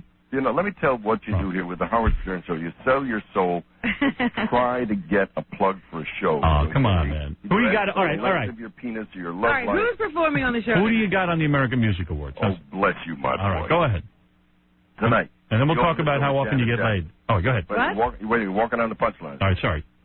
Janet Jackson opens the show. We haven't seen her in years. It's great. We have Mary J. Blige, Michael Bolton, Boyz II Men, Garth Brooks, Mariah Carey, Enrique Iglesias. He's competing against his father, by the way, in the Latin category. You know that Enrique Iglesias. This is Julio's son? Julio's son. I just read this in the Inquirer. Sells more records than Julio Iglesias. You're kidding. And have you heard either one of them? No. Right? Am I right, Dick? This is the reason I'm dragging you into the 20th century. Latin music is huge. Yeah, it is. Oh, now let me finish. We got Matchbox 20, Reba McEntire, Puff Daddy, Spice Girls, and Drew Carey's the host, and he's bringing on an accordion orchestra to salute 25 years of American music. Hey, by the way, the Spice Girls movie made $11 million over the weekend. That was number 2, right? Yeah, everybody laughed. Yeah, it didn't topple Titanic, which brought in another $25 million weekend, but that's still pretty good. Yeah. Howard. What? I noticed you're taking ads in the trades for the Academy Awards. Yes, I am. Well, I didn't. Paramount did. What? It's a very handsome picture. I want you to know I voted for you. Did you really? I'm not a member of the Academy, but it's crazy. I figured you own the Academy. You know, I'm thinking that the only way that I'll get nominated for Academy Award, everyone who's a voter is going to sit there and go, you know Were we eligible for People's Choice Awards this year, Dick? What happened? Yeah, well, hey, Dick. I don't do that show. Don't chase me on the ones I don't do. Really? You don't do that one? I thought you did every. He'll be doing that one. You'll see. What, do you own the Golden Globe broadcast? We do the Golden Globes. Did you see that one? Do you own that one? Well, I just produce it. I don't own it. What do you make on something like that? How much money can you make owning it, like running the Golden Globe Award? That was a very good show. Pretty good piece I think it was one of the best of all time. I've often said the American Music Awards has been second only to the Oscars in ratings. I think in the next 2 years the Golden Globes will be there. I got to tell you something. The Golden Globe for me was better than the Oscars, and I'll tell you why. Much more fun. It was loose. Yeah. Well, you see, it all started with a bunch of people in a hotel room. They drink a little bit and they hand out some awards, and we put it back in that form. Yeah. And you get Jack Nicholson kibitzing on the side and all of this. It's a madhouse. It's what we learned from this show I'm trying to plug tonight. Wow. American Music Awards. It's a party. It isn't stodgy. You never know what the devil's going to happen. You remember the year Now tell me now. Forbidden Word? Yeah. Now tell me what the disc jockey said to you that upset you. Oh, man has a one-track mind. I got to know. You're killing me. Obviously, you're holding something back. We're curious people. No, it has nothing to do with me. The guy was trying to be a smartass, and I said, I'm calling just about a music award show. Please get back on the subject. He kept driving along. Goodbye. Wow. Talking about the president? It was very. Was it the president? Hey, what do you think about the president? Do you think it's any big deal that the guy was cheating? We all knew he was cheating. Only if he perjured himself. Yeah, but you know what? When you're cheating on your wife, aren't you supposed to go, yeah, I'm not cheating on her? You can't perjure yourself. My wife has an interesting point on this. Says every man and everybody, man and woman, lies about their sex life. Of course. I said, yeah, I buy into that. Nobody cares whether you're gay or straight or you're in the, whatever you're doing, that's your business. But the problem is when you're the chief of state and you try to hide it, and if you perjure yourself on the record, that's a little hairy. But listen, when a guy says to you on TV, or if he says to you even like, let's say a woman calls you up, right? You're having an affair with her. She says, hey, do you think I should tell about this? You go, no, do me a favor. Don't tell about it. But she's been subpoenaed. It's not just somebody asking her how. We're talking about affairs to heart. She's going to get caught because she's telling everybody and their grandmother anyway. Right. You got a little problem here because what's happened is finally, forget the sex life, but that's totally unimportant. That's good grist for the mill, makes it fun for you to talk about. Right. But you got a man who came from Arkansas, who came from a political system where you could pretty much run your own show.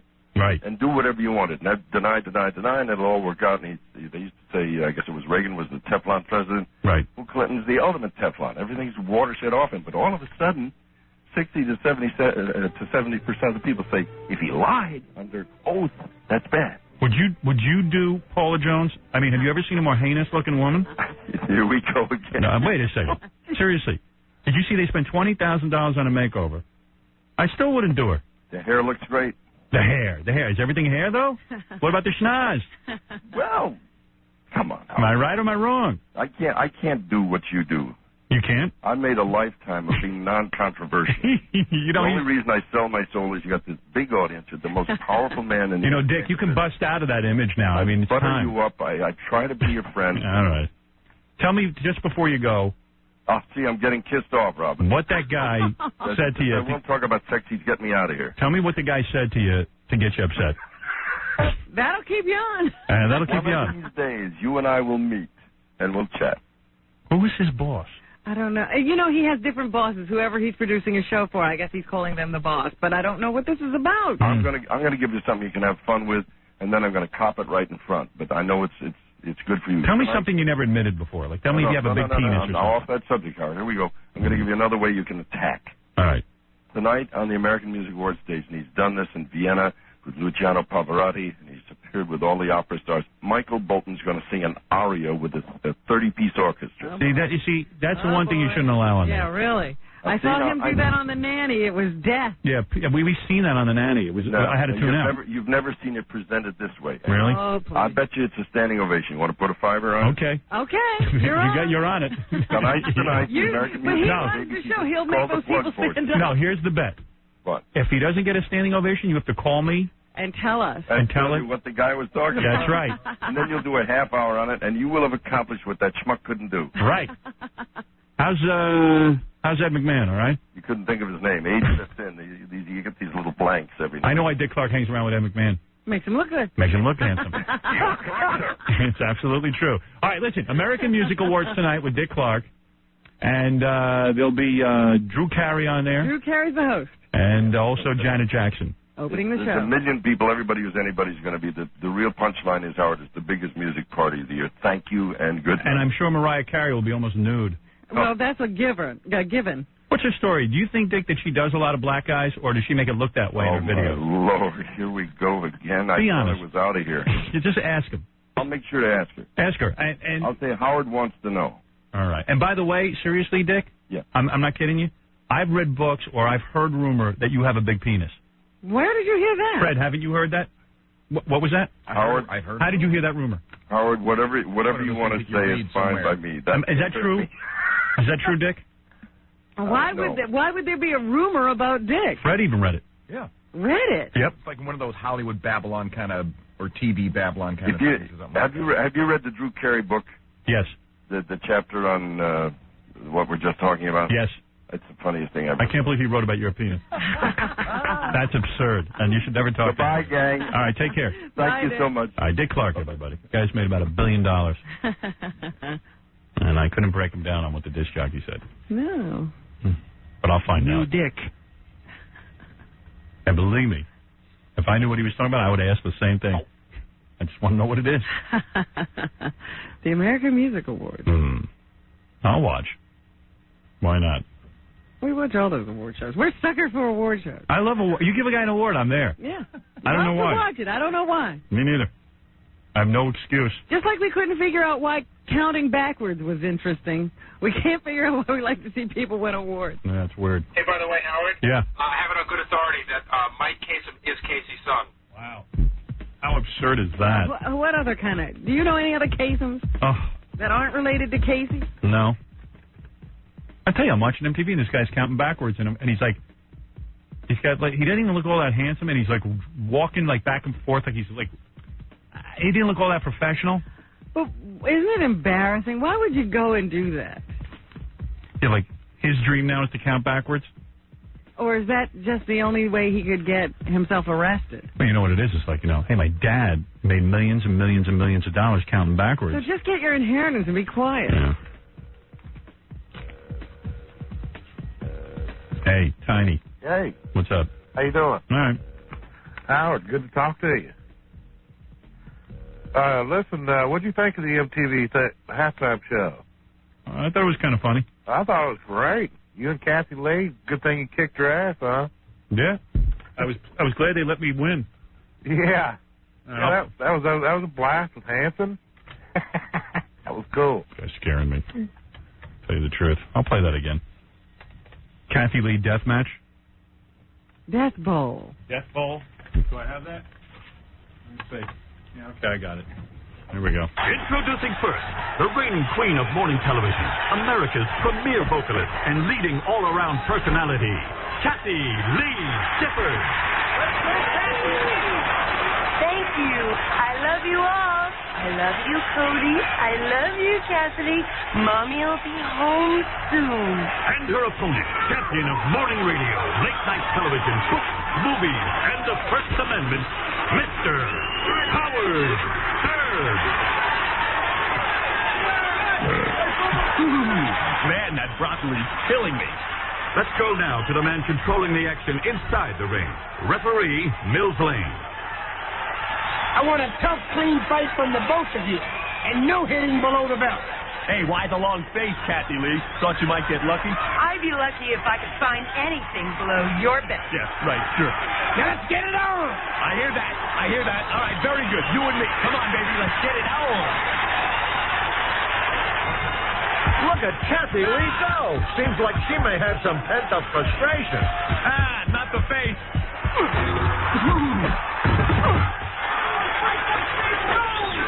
Hey, Kathy Lee, how about after the fight we go back to my hotel room for a little one-on-one, huh? Shove it, hose nose. I'm taking you down. Kathy Lee establishing the overhand right. If Howard doesn't get his fists up, this is going to be a real short fight. Right here, I got nervous. I thought MTV was going to embarrass me. And have you lose? To Kathy Lee, yeah, but... I'm blinded. Watch out, Howard.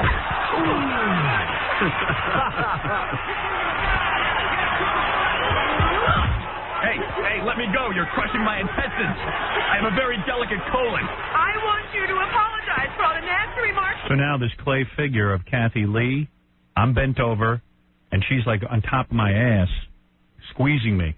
And it looks like I'm going to lose, but then a twist. Read about me and my prank. I don't think so, honey. Apologize, long-necked bastard, or I'll crack open your friggin' rib cage. Let me tell you something. You're the one who's going to be sorry. Kathy Lee should have seen that one coming. I am the king, damn it. No one can escape the wrath of my devastating natural aroma. Hang on. I fart, and I blow her right out of the wrestling rink. I mean, like, right out. She flies out of the ring. Yeah. And it's like green into the ring, but I blast her again, and she melts. It looks like Kathy Lee's down, but not out. Oh, I see you got your second win. All right, very good. Well, here's my second win, woman.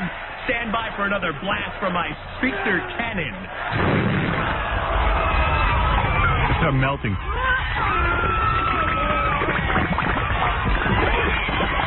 And the winner by way of flatulence is Howard Stern. I am the king of all media, as well as the king of poisonous butt fumes. Hey, can somebody get me a wet nap? Johnny, that was quite a fight. Not a dry eye in the house tonight. Not a dry seat in the house either, Nick. Let's go. There are people throwing up.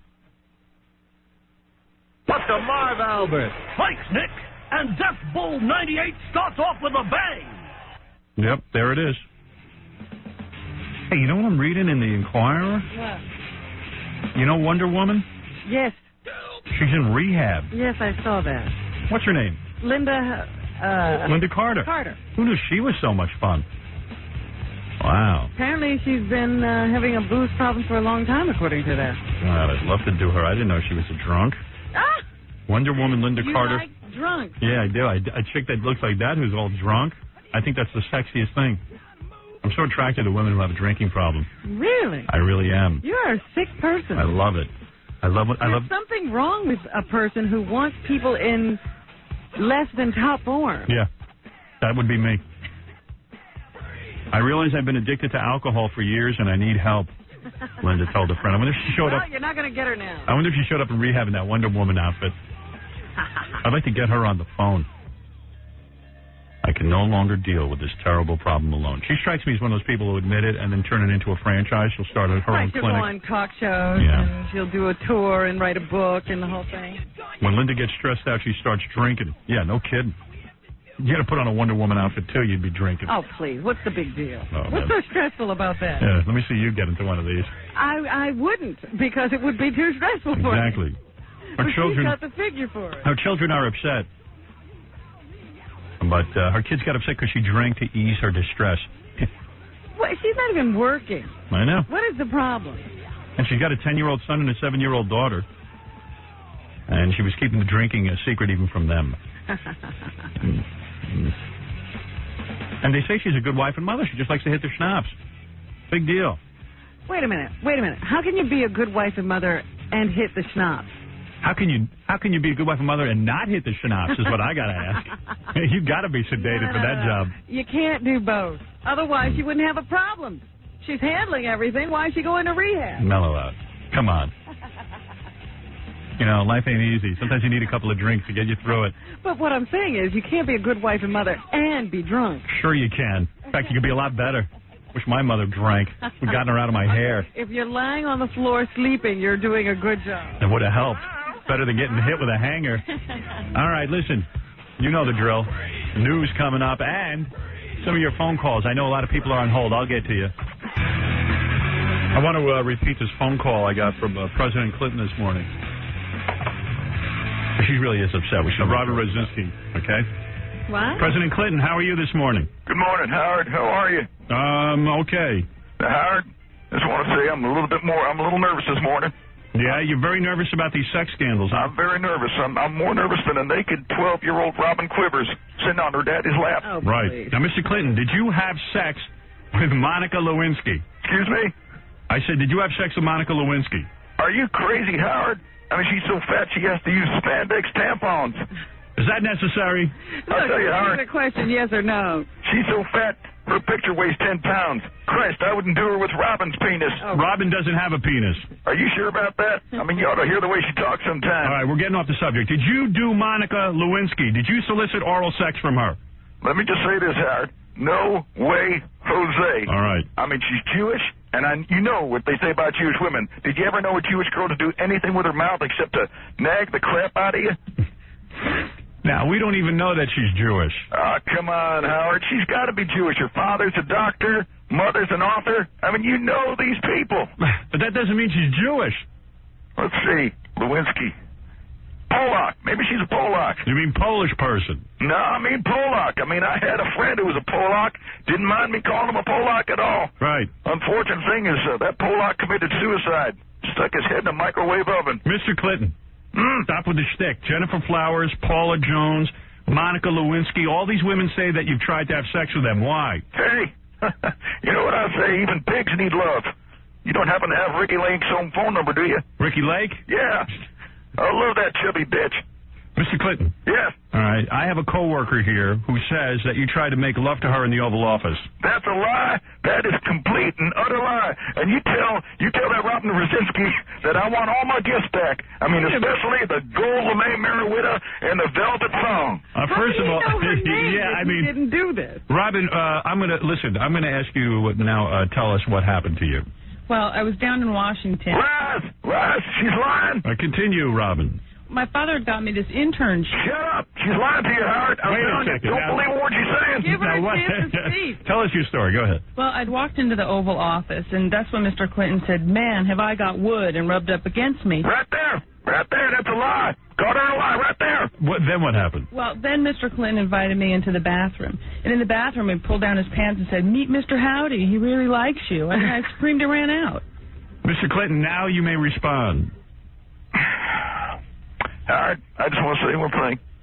It's a bunch of crap. Right. I mean, but what can you expect from a girl like Brzezinski? I mean, she's got that sexy chest, that tight ass, and a mouth that just says violate me. So are you saying that Robin Brzezinski is lying? Absolutely, 100% yes. Did you say to her, "I have wood"? No. I said, man, my desk is made of wood. Did you push up against her? No. See, that's where she got it wrong again. I pulled her toward the desk so she could admire the fine wood. And how did she end up in the bathroom? Howard, it's simple. See, my toilet was clogged, and I needed someone to unclog it. Did you say, "Meet Mr. Howdy"? No, what I said was, meet Mr. Duty. Mr. Duty is clogging the toilet. Now, this sounds pretty lame to me, Mr. President. He said Mr. Howdy, I swear. That's Howdy Duty. Howdy Duty. I mean, she's confused. All right, look. She's so confused. I mean, I know she's a very nice piece of ass with tremendous jugs, but she's lying. I'll tell you, Howard. All right. Well, I gotta get going because I got things to do. I gotta go wash my balls. Excuse me? Yeah, I gotta go wash my balls. I mean, if I can't get my ass out of this mess, I'll probably be playing golf with OJ. F you, Mr. President. Young lady, I'll see you in court. Wear that dress with the stains on it. All right, there he is, the President of the United States, Bill Clinton and Robin Brzezinski. Robin, I'm very sorry about your terrible experience time. with the President of the United States. Yes, very sad. Hey, on the E! Show tonight, don't miss Mark Harris and David. For those of you who are fans of Mark Harris. Don't miss tonight's electrifying episode when Mark Harris, the widower of Martha Ray and poster boy for Gay America, stops by with his friend and violinist David. See a live performance as Mark and David play compositions by Leo DeLion tonight on the Great E! Show. Wild. Dear President Clinton, I did write this song for you to thank you on behalf of Martha Ray. I know we had our problems. I really don't know why. The medal wasn't sooner. You didn't try. And now, another moment in Crackhead Bob History. Today, he's Crackhead Bob. But before that, did you know that he was an auctioneer? Are you kidding? Sorry, must have been a misprint. Did you know that Crackhead Bob was a gigolo? How do you like it, baby?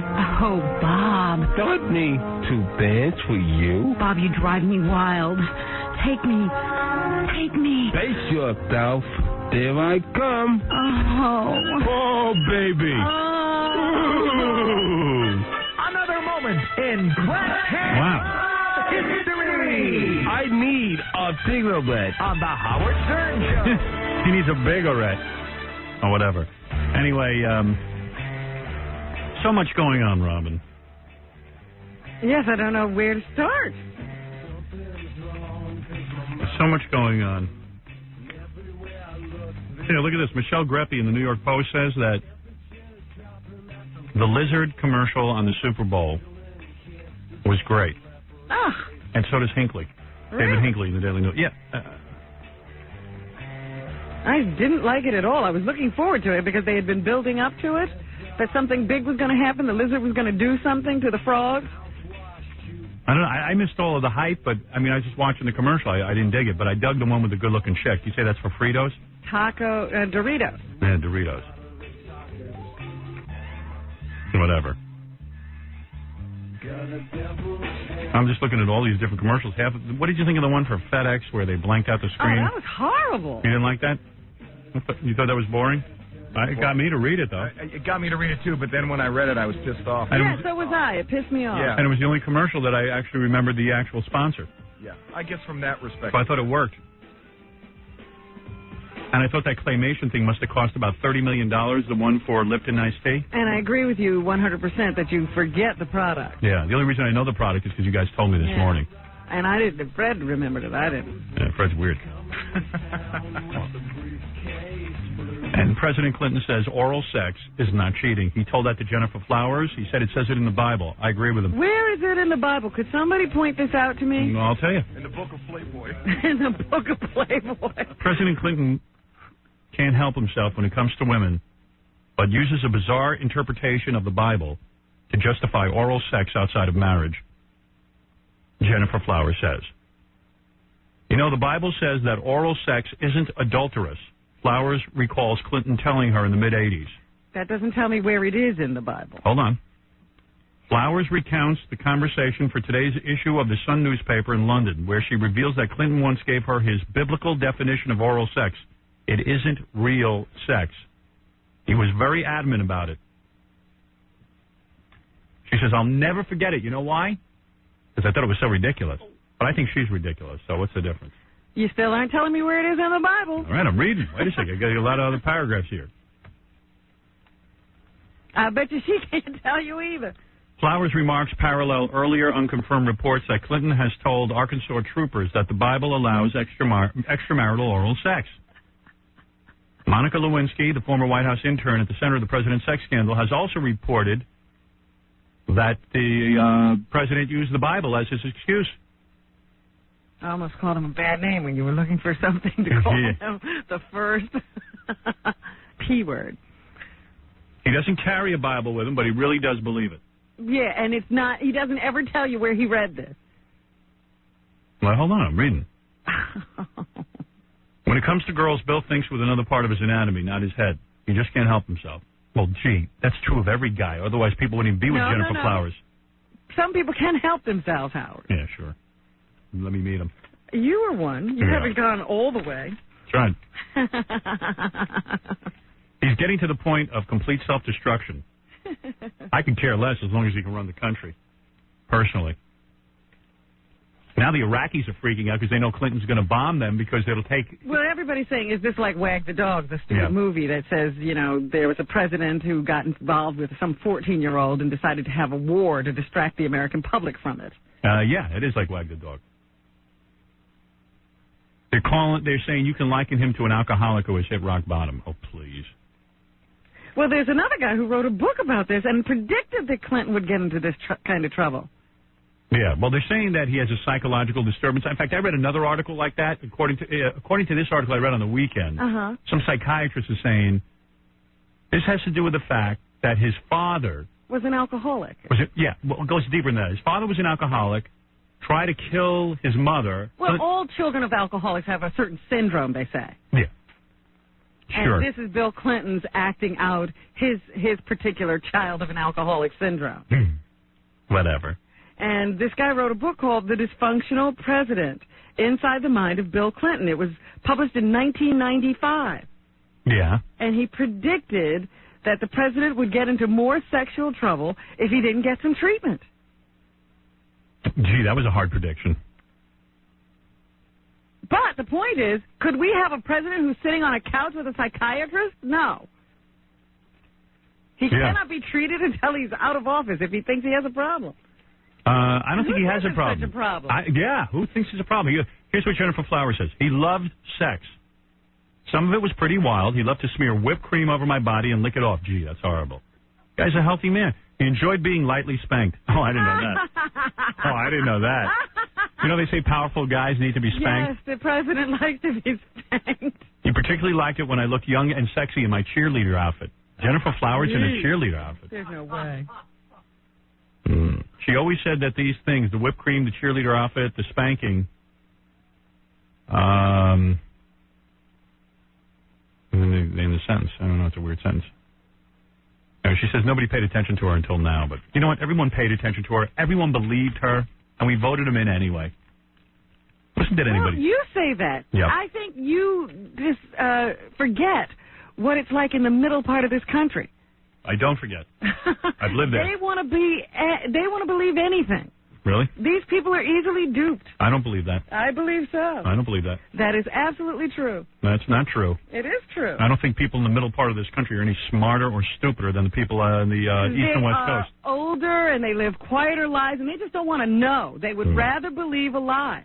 Most people who live in the Northeast think they're smarter than the rest of the country. They're not. No, we're just more open. Sure. Yep. Yeah, keep believing that. All right, that's why we're drenching the Midwest there. We don't live there because there's not a lot of media there. They have radio stations. Yeah, you can't make a lot of money there. I've worked there. Trust me. If I was making 50 G's, I was lucky. That's not the point. They're not taking this program. Yes, they are. Of course they are. Where are we? We're on in Michigan. That's a major. We're on in Texas. Where we are. We're on in, I don't know, we're on places in Florida they say are awfully good. So we're on in Mississippi. Please. I said the Midwest. Mississippi South. All right, so what about Detroit? Michigan. Detroit is an urban center. What about Michigan? Cleveland. What about, that's not the Midwest? Chicago. Big city. You're not telling me Idaho, Iowa. You're not telling me about those places. We're on there. Wisconsin. We're not on in Wisconsin, but we're not on a lot of places. We're not on in a lot of places in the Northeast. Minnesota. Yeah, we're on in Minnesota. That's Minneapolis. Oh, get out of here. You're crazy. This guy, I don't know. You take over because you got all this stuff. Well, I didn't want to start there anyway. Yeah, go ahead. I said, enough of that. We've been talking about that all morning. We'll get to that. Right. And there is some other stuff to talk about there. But the big story, of course, yesterday was the Super Bowl. Right. Elway and the Broncos breaking a 13-year jinx in which the American Federation or the American, whatever it's called, Conference of the Football League could not beat the NFC. So they did it yesterday in commanding fashion, upsetting the Green Bay Packers 31-24. And the celebration in Denver was quite raucous, as they say. The celebration got out of hand in Denver after the Broncos won the Super Bowl. Police say 10,000 people jammed downtown streets last night to celebrate the Broncos' victory. Police had to use tear gas and mace to break up the crowd. What happens to people when their teams win a sport? Are these white people in Denver? I thought that there was mostly white people. Has anyone seen any clips of these people? No. About 20 people were arrested for fighting, creating a disturbance, or setting fires. Police say one hospital treated at least 40 people, many of them hit by rocks and bottles. The Broncos defeated Green Bay and San Diego, breaking that 13-year losing streak for the AFC. Denver plans to honor the hometown team tomorrow with a parade. But I thought, well, that's odd. It sounds like Denver shouldn't be this way, but there you have it. They got out of control last night, too. We have a little bit of the sound of what it was like on the streets of Denver last night. Hey, like you used to, like, basketball championships in Detroit going nuts, like downtown Detroit. Any kind of championship, football, basketball. They burned themselves up, actually. But they do it for Halloween when nobody's won anything. I know.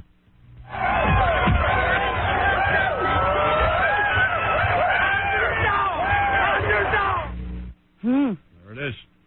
So that's what it was like in Detroit. Sorry we missed it. A good time to stay at home. Anyway, let's get to the winners. Here is John Elway, who had been to the Super Bowl 5 times and managed not to make a record yesterday by losing it for the 5th time in a row. Here's John Elway. How does it feel? it's indescribable. I mean, you can't put words to it because you work so hard to get to this game and to finally come out as champs. It's unbelievable because those are the ultimate losses, and this is the ultimate win. But this one erases those other three. There's no question. I felt good for him. Oh, it was only his fourth. They say last year when he went home, or the last time he lost and he went home, he was calling somebody on the phone and he burst into tears, and it was the first time his kids had ever seen him cry, and they got real nervous and disturbed about it. So this will be much better for him and his family. He cried in front of his family because he lost the game. He really did one. Then I do feel good for him. Yeah, he had to do something after doing that. I didn't realize it was that important. Terrell Davis was the MVP of the game. He had a great day of rushing. Right. Here he is saying that running was the key to this win.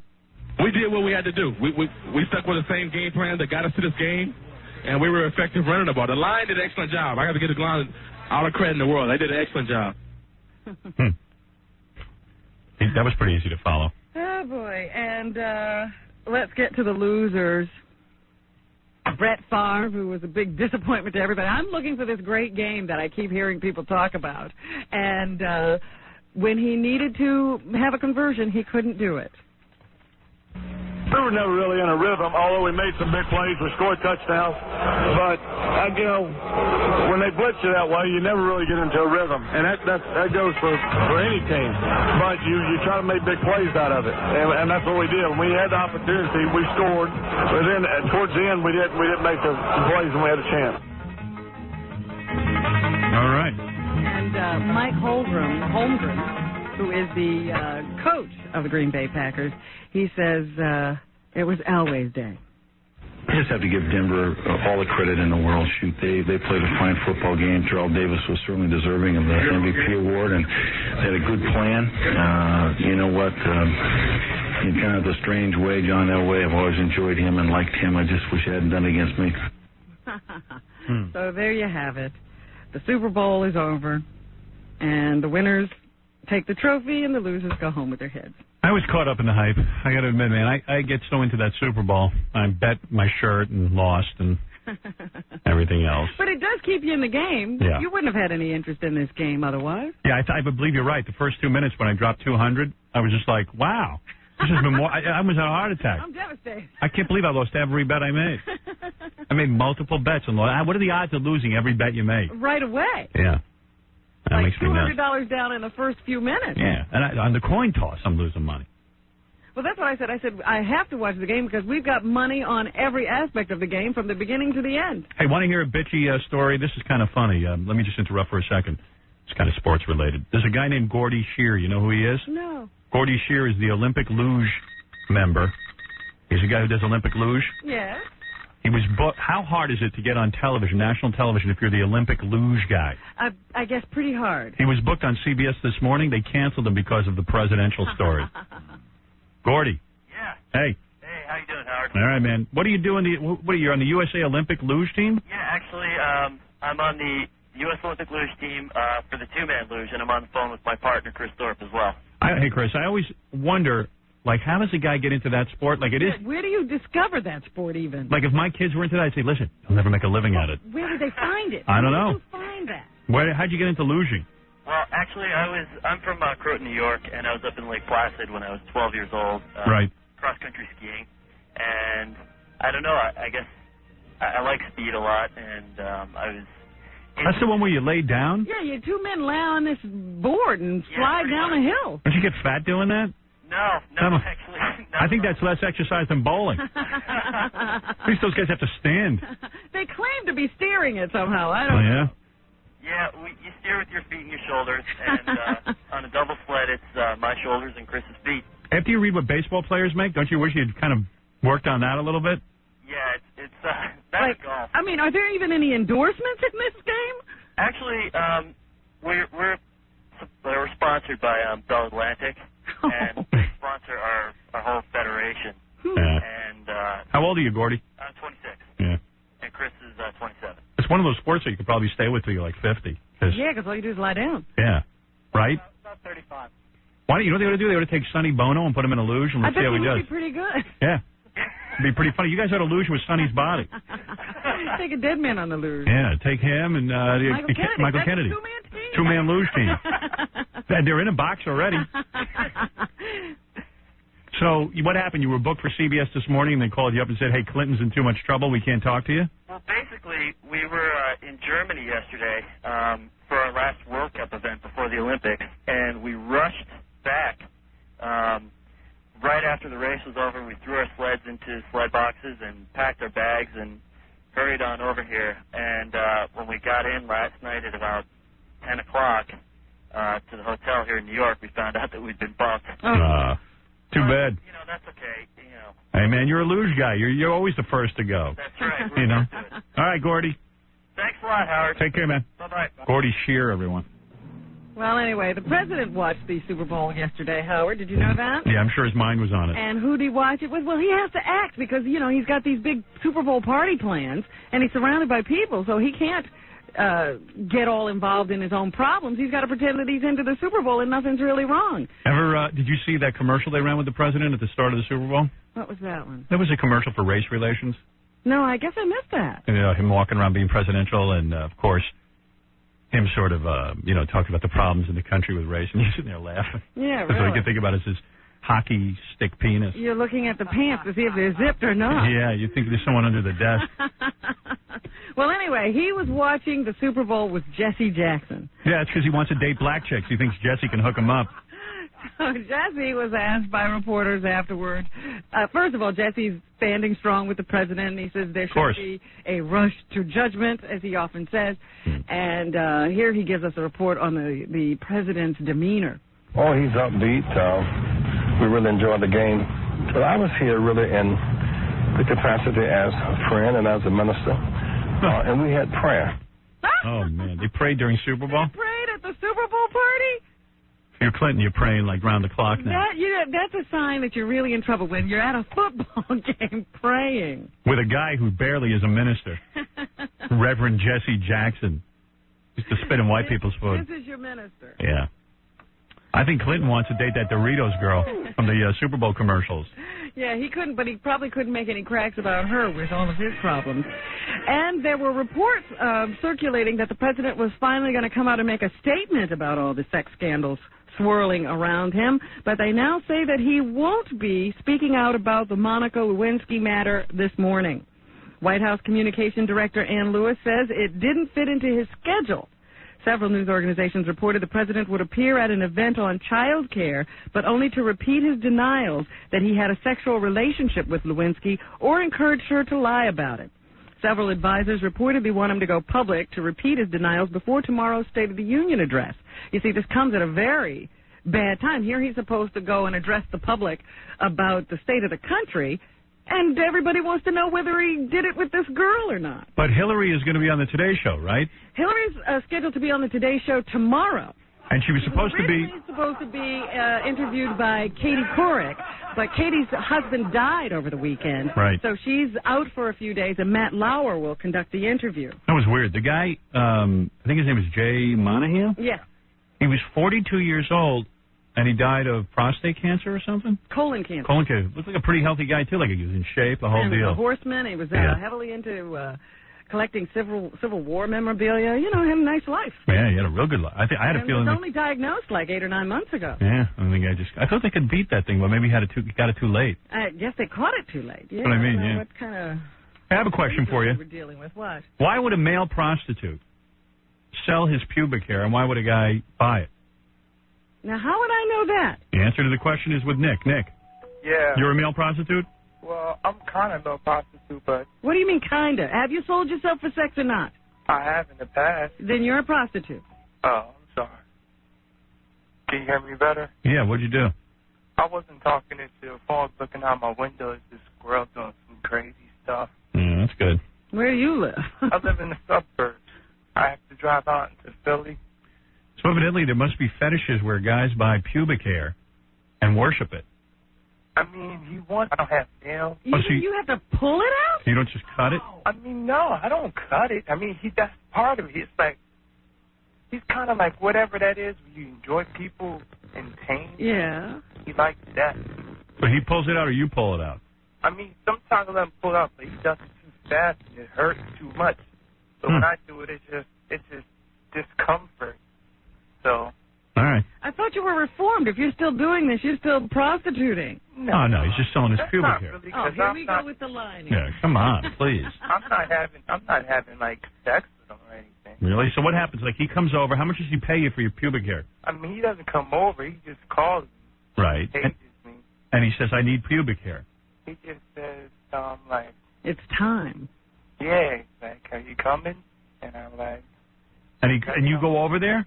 I go out to Philly because that's where he usually takes. Right. So how much does he pay you? He pays a lot. Sometimes if he's in a good mood. Go in there. Yeah. And you get naked in front of him. I mean, sometimes I just have to pull down my underwear. I don't have to get completely naked. Well, that's naked to me. But he has to be able to see. Yeah, yes. He has to see it. And he sits in a chair and he says, "Okay, now take a tweezer and take your hair out."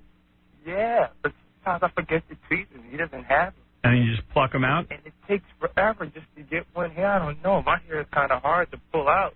And then what are you, black guy? I'm mulatto. Yeah. My mom's white. She's always saying I'm a lazy nigger. She is saying that? Well, you should tell her what you're doing. She'll change her mind. Yeah. You're not lazy. You're busy pulling out your hair. That's very good. Kick me out of the house.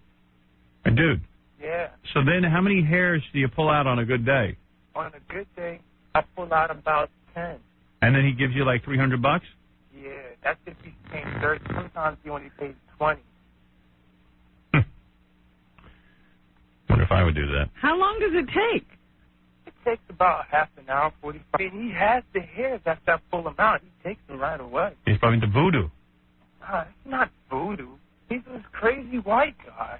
All right. Well, there it is, Robin. Now you know the answer to why a guy buys pubic hair. A couple. Eat. Yeah. Wow. But eat them. Wow. And he never asked for anything else. I mean, yeah, he used to, but... BC? BC. I mean, I just... Bill Clinton? Hey, at least Clinton never did this. He's not so sick. Hey, he's not weird. No, All right, thank you. All right, had enough of that.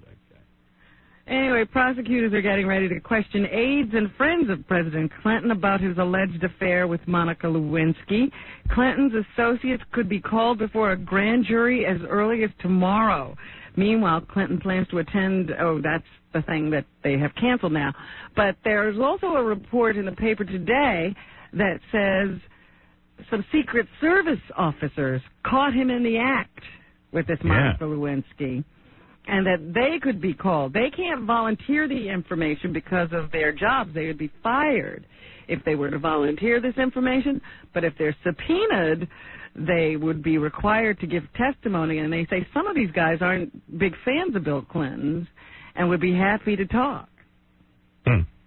So there you have it. The president having a problem, but some of his friends are coming forward to support him, most notably James Carville, who was his campaign advisor. He says that the president's supporters won't stand for this kind of scuzzy investigation to bring down the presidency. Okay.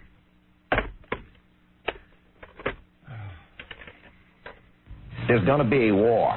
But the friends of the president are disgusted by these kinds of tactics, and we're going to fight, and we're going to fight very hard to defend this president. Oh, yeah? He's always saying that. He's one of the first to come to the president's aid, no matter what is going on. Meanwhile, Henry Hyde, who is the congressman from Illinois, who is the head of the Judiciary Committee, which would have to consider impeachment proceedings against the president, should it come to that, he says it's way too early to be talking about anything like that. I think suborning perjury, I think tampering with a witness, obstructing justice might well be considered impeachable offenses, but a matter of having sex in the White House, I don't think so. I got to admit this is all kind of fun and everything, but it really isn't good for the country. It really is bad, and most people voted for this guy. I got to keep saying this, knowing that he had tons of affairs. But see, I don't understand why it's bad for the country. It's no big deal. It's bad for the country if he leaves. And it's bad for the country if he's embroiled in this in the middle of a situation in Iraq, in the middle of a situation where the market starts to fall. If he can do all of this, it's not that big a deal what he's doing in the job, and somebody else can come in and take it right over. No, you're all wrong. It will go on, believe me. Well, we'll go on, but it's not good for the country. And I'll tell you something. Most people, according to the polls, still want him to be president. Unless he lied. Yeah, that I don't get. That's what it says. Like someone would tell the truth about an affair. Like if the girl comes up to you and goes, hey, should I tell them about the affair? No, don't tell them. Again, Howard, it's not lying to his wife that they're worried about. I know. It's lying under oath. Who cares? Anything O.J. lied? Yes. All right. And is anybody talking to him? No. Now O.J. could be president. So there you have it. That's I would what love the to. president's problem is. But he does still have some friends, especially in Israel. Even in the midst of the internal scandal, President Clinton has some good friends across the seas. In downtown Tel Aviv, there are large billboards with Clinton's picture proclaiming, "We support you, friend." An Israeli billboard company is putting up 24 of the ads throughout the country. Clinton is hugely popular there because he's made a lot of trips to Israel, and he's viewed as truly having an affection for the country. Yeah, well, tell the Jews it's probably over for Clinton. I think, by the way, what do you think? It's probably over, Johnny. What do you think? It's over. Really? If this, they could really discredit this girl. How can you believe her if she says 1 minute I'm going to lie, the next minute I'm telling the truth? She has very little credibility. What if they have the semen on the dress? Then he's got a problem. What if the Secret Service guy comes forward and says, I saw them doing each other? I doubt if that's really going to happen. You But doubt if that. he were to have that happen, he'd be in trouble. Right. And what about your dresses? Is there any semen on your No dresses? semen on any of my dresses. Have you ever been with a man where something like that happened, but you clean them afterwards? What? Has that ever happened to you on one of your dresses? No. That's what I can't figure out. Why is this like? Because they're doing it in an office where they're fully clothed. But do you think the president, because of that condition of his genitals, where there's a hockey stick-like appearance, maybe that was the reason that? Well, you're assuming that this was an all-the-time occurrence. Maybe this just happened once. I see. That he soiled a dress. Good. Maybe most of the time he was neat. Yep. Maybe with his And condition, it that's makes it tough to aim. That's why this was such a collector's item. What's with that girl? And they say the girl was a big pain in the ass intern. The only way she got the internship was because her dad knew a friend. Yeah, some friend who's actually slept in the Lincoln bedroom and and interceded on her behalf and got her this job. And she wasn't a particularly good intern because she used to always go into Rose Garden and stuff and hunt down celebrities. That's what they're saying about her now, but who knows? Howard, they said that the woman that ran the office she was interning in, they said that she ran a tight ship, and Monica kept going over bothering all the celebrities, so she shipped her off to the Pentagon. Yeah. Wow. But Monica. they also say she was shipped off to the Pentagon after Clinton was discovered with her, so you believe what you will. Right. And as I said before, the jury is still out on whether the White House scandal will mean big bucks at the box office for political movies. Wag the Dog is currently in the theaters. It's a film that's based on the idea that the president has a sexual scandal going on, and he decides to make up a war and get the public opinion on his side because the country's in trouble. Yeah. We have this situation going on in Iraq, and right away over the weekend we heard that the president is now considering military options because they're running out of others. So. Yeah, I don't even care about seeing Wag the Dog. I watched Starship Troopers. TriStar sent me over a copy of that. Mm-hmm. Thank you, by the way, for that. Oh, that is a good movie. Very good movie. Yeah, I saw Air Force One. That was okay. Wag the Dog probably will get more interest now than it would have had this not been going on, but it's not a great film. Tonight you saw it? Yeah. They say tickets for Wag the Dog, the sales were up 7% on Wednesday and Thursday, immediately following reports about the alleged affair between Clinton and a former White House intern, Monica Lewinsky. The Spice Girls movie kicked its ass. $11 million. I was surprised. Yeah, but it's one weekend, Howard. Right. That's an opening weekend. All the fans turned out. We'll have to see what happens weekend number 2. I went to see it. I put a bag over my head. For the 5th straight week, I think, it was Titanic #1 at the box office. Right. Titanic is one of the few movies that actually went up in terms of its gross receipts from weekend to weekend, which is very unusual. They always say there's a drop-off. It actually went up a couple of percentage points and has managed to do over $25 million every weekend. Increase in popularity after its initial opening. And it's up to about $271 million. Meanwhile, how do they handle these kind of scandals in other countries? In Rome, there's a push on in Rome to change one Italian traffic law after a speeding ticket alerted a senator's wife to the man's extramarital affair. So when they hear about an extramarital affair, they try to figure out how to make sure the guy won't get caught. Really? Isn't that nice? See, in Europe, it's a whole different thing. Well, that's what other European leaders, and Yasser Arafat, the other day, the president was in a photo-taking opportunity with Yasser Arafat, and people were screaming out, "Did you have sex with the intern?" And you think, oh, my, that must have been really embarrassing in front of Yasser Arafat. And I'm like, Yasser could care less because, you know, he knows in his country this wouldn't even bother anybody. That's right. They would pose for pictures while they're having sex. He says he could do this and nobody would even care because what's important is the job he has to do. Robin, I have to interrupt the news. Someone needs our help. What? Some guy, his friend was killed. He wants us to help him solve the problem. Solve the crime. Evidently was a crime committed. Chuck? Howard, how you doing, pal? Your friend was killed? Yeah. He was beat to death. In Philadelphia? Yeah, Southwest Philly. How can we help? November. I just want to throw out a couple phone numbers, if anybody has any information. Well, tell people where. I wouldn't speak to you, Robin, but talking to you, Howard, it's an extra added bonus, man. Believe me.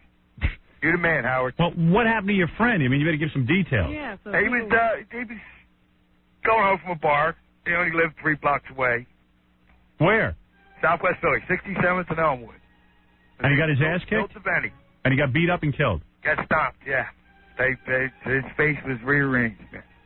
When did this happen? Pardon me? When? November 8th.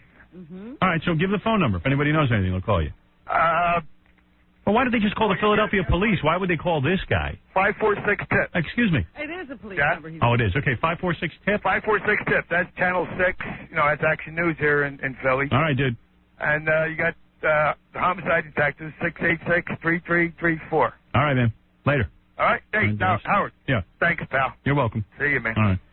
So what happens in Rome is police officers can photograph a person who's speeding, and then they send the photograph, I guess, to his home. And the senator's wife opened up the mail and realized her husband was someplace he shouldn't have been and discovered he was having an affair. So now a colleague of the senator's is proposing a change in the notification law so that they would send the photograph to a police station, and you just come there and pick it up. Wow. Take care of that. Your wife won't know a thing. There you go. Pope John Paul II is back in Rome. I know you were wondering where the Pope is. Boy, did he have a blowout. Between the Super Bowl and Clinton? He couldn't get any airtime. God, I was watching him on TV. Jeez, he can barely move. I know. He looks pretty pitiful. Yeah. Castro looked young and spry. There are people running around asking the Pope how they should conduct their lives. I look at him and I say, I wouldn't ask him how he's doing anything. Me neither. I don't want to end up like him. He's a mess. I know. But anyway, that's what people do. So Pope John Paul II has arrived back in Rome, but before he left, following a 5-day visit in Cuba, he gave a farewell to the people of Cuba in which he said that the embargo against Cuba is causing great harm.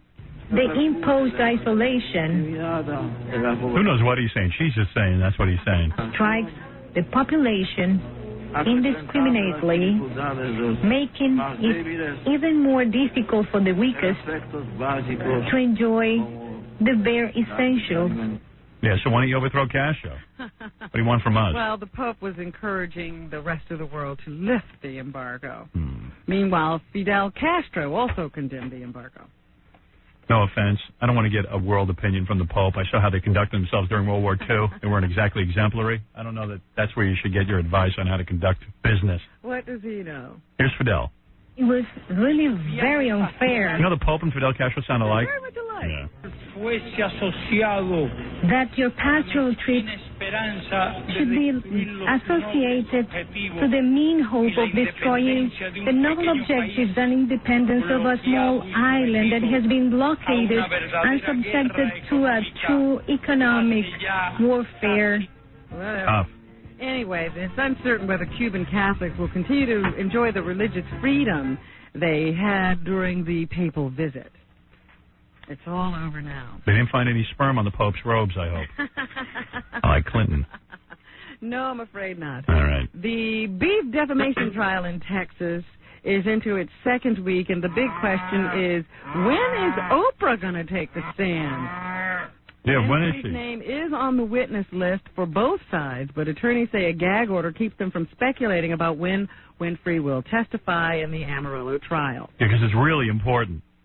The cattlemen are suing Oprah. They say that she caused sales to fall when she made a defamatory statement on her show relating to mad cow disease. No offense, I wouldn't have known about Oprah's statements unless they didn't bring this lawsuit. And it's giving it, now it's starting to make me think, hey, maybe I shouldn't eat any beef. This is being more publicized now. Well, they're saying they already felt an impact. So they want to be reimbursed for their problems. A devout Hindu is suing Taco Bell, saying he suffered extreme distress because he was served a beef burrito instead of a bean burrito. That's right, because that could be his uncle, that burrito. Don't they believe that a cow is their relative? Well, that cows are the most sacred of animals. Right. Mukesh Ray contends he carefully ordered a bean burrito at the Taco Bell in Ventura, California, and repeated the order twice. He said he realized the mistake when he bit into it. It was a really devastating experience, he said, so much so that I had to go to a psychiatrist. Oh, get over I it. went to a doctor. I couldn't sleep. I mean, he walked into a psychiatrist's office and he said, look, I have a really horrible problem. And the guy goes, what is it? I bit into a beef taco instead of a bean taco. And what did the shrink say? Oh, I don't know. Yeah, His lawsuit I want to interview that guy. for emotional distress, medical expenses, and loss of wages. There are people who drink their own urine don't have as much distress. He said he had to travel to England for a religious purification with Hindu masters. And in March, he will go to India to purify himself by bathing in the Ganges. Taco Bell has no comment. Taco Bell's like, you know what? We give up. It's very possible we can make a mistake. Eat at your own risk. We'll be back. I'm coming for you, baby. I'm coming for you. Yeah, baby. Yeah. Hey, there's a guy on the phone who used to buy pubic hair. He can explain why. I would drink a couple of shots of Jack Daniels and get drunk, and then I would burn it. And I swear to God. You'd pay $750 for pubic hair so that it would get you high. Why couldn't you use your own pubic hair? I'm sorry? Why couldn't you buy your own pubic hair? I mean, why don't you use your own pubic hair to get high? Because I don't like to rip my pubic hair out. All right. Then I would go have sex. Thank you. Right. You're welcome. Bye. Bastard. Please. Thought I had a legitimate guy on the phone. Sure. What are you going to do? A Saudi woman who recently gave birth to septuplets is now asking for help, Howard. I thought everybody in Saudi Arabia had money because it's an oil-rich country, and the royal family just distributes money to everybody. Isn't that the way you thought it worked? No, I never thought about it. I thought all those oil countries were full of wealthy people. I didn't know. I don't know anything about it. Well, this woman claims that she was taking fertility drugs not to get pregnant, but to regulate her period. But she got pregnant anyway and had 7 living children.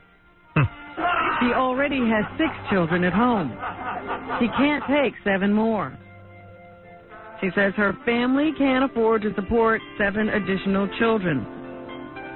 In the U.S., of course, we have the McCoy septuplets. They were showered with help after the mother, Bobby, gave birth in November. But the Saudi woman says no one has offered to help her and her family. She gave birth to her 4 boys and 3 girls by cesarean section on January 14th. She'd been taking a fertility drug to regulate her menstrual cycle, not to get pregnant, as I said before.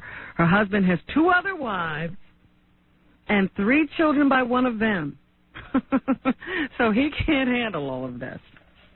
I just keep praying for the day that we no longer have to be reliant on any kind of oil, where they create cars that require no gasoline, no oil, and you know they can do it. I was thinking about this. Well, you know why they don't do it? Why? The oil companies are against it. Yeah? And what are the automotive companies in bed with those guys?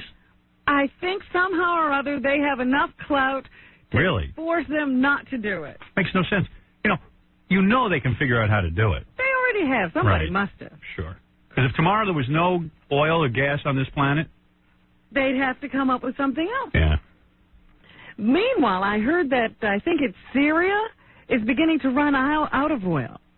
In the next 10 years, Good. their oil production is going to go down considerably, and they're now worrying about where they're going to get money from. That's when you'll start seeing Syria be friendly to the United States.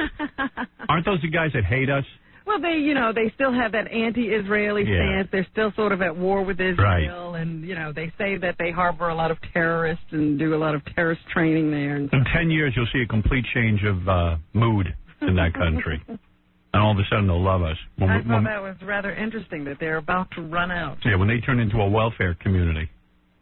The mother of Britain's Queen Elizabeth is hospitalized. The 97-year-old Queen Mother Elizabeth fractured her hip in a fall at one of the royal family estates. She is the widow of King George VI and is one of the most popular members of the royal family. Who is that? The Queen? The Queen Mother. Mother? Queen Elizabeth's mother. Right. A spokesman from Buckingham Palace says the injury took place Sunday afternoon. The Queen Mother has a full hip replacement, or she had a full hip replacement in November of 1995. In spite of her age, she's generally enjoyed good health. Bill Clinton is on the phone. 97 years old. Wow. Bill? Is this Howard? Yes. Have I been put on with Howard? Yes. President Clinton, how are you? How are you? I just wanted to say, Howard, that all the different things that have been said about me and Monica. Take a good look at her. She is one ugly, ugly girl. Right. I wouldn't have had sex with that bitch if they would have paid me. Right. They used to have to put pork chops around her neck when she was a little girl just to get the dogs to play with her. Really? Haven't we heard this all before? Isn't this the bit we just said? Yeah. The guy said he had a bit. What can I tell you? Yeah? What else, President Clinton? I'm sorry, am I stealing old comedy? Old comedy? Looking for a new take, not the same take I just did. I'm sorry, I didn't mean to do the same take. All right. Got anything else, Mr. President? Hang on, I'm looking through my joke book. I can watch Saturday Night Live if I want to see reruns of my material. I'm really sorry. All right. I feel like such a moron. All right, thank you, Bill. No, thank you, Howard. All right. Meanwhile, have you had trouble talking to your children about the presidential scandal? No. Has it come up? Yeah. In fact, I was sitting there reading the paper yesterday, Uh-huh. and my oldest daughter, I'm sitting there, and my arm was on the newspaper, covering the bottom of the newspaper, and the headline said something like, do you remember the cover of the New York Post yesterday?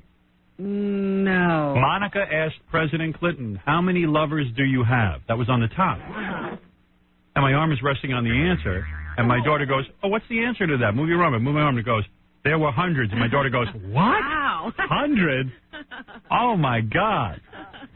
You know, my kids, like most kids, don't read a lot in the newspapers, but they see what's going on TV, and we have superficial discussions about it, so there's no problem. I pretty much say, hey, the president likes girls. They had a whole segment on one, I think it was the Today Show, about how to talk to your children. Oh, yeah, isn't that something? You know what? If you need the Today Show to tell you how to talk to your children, you're in big freaking trouble. Get rid of your children. You Right. don't deserve them.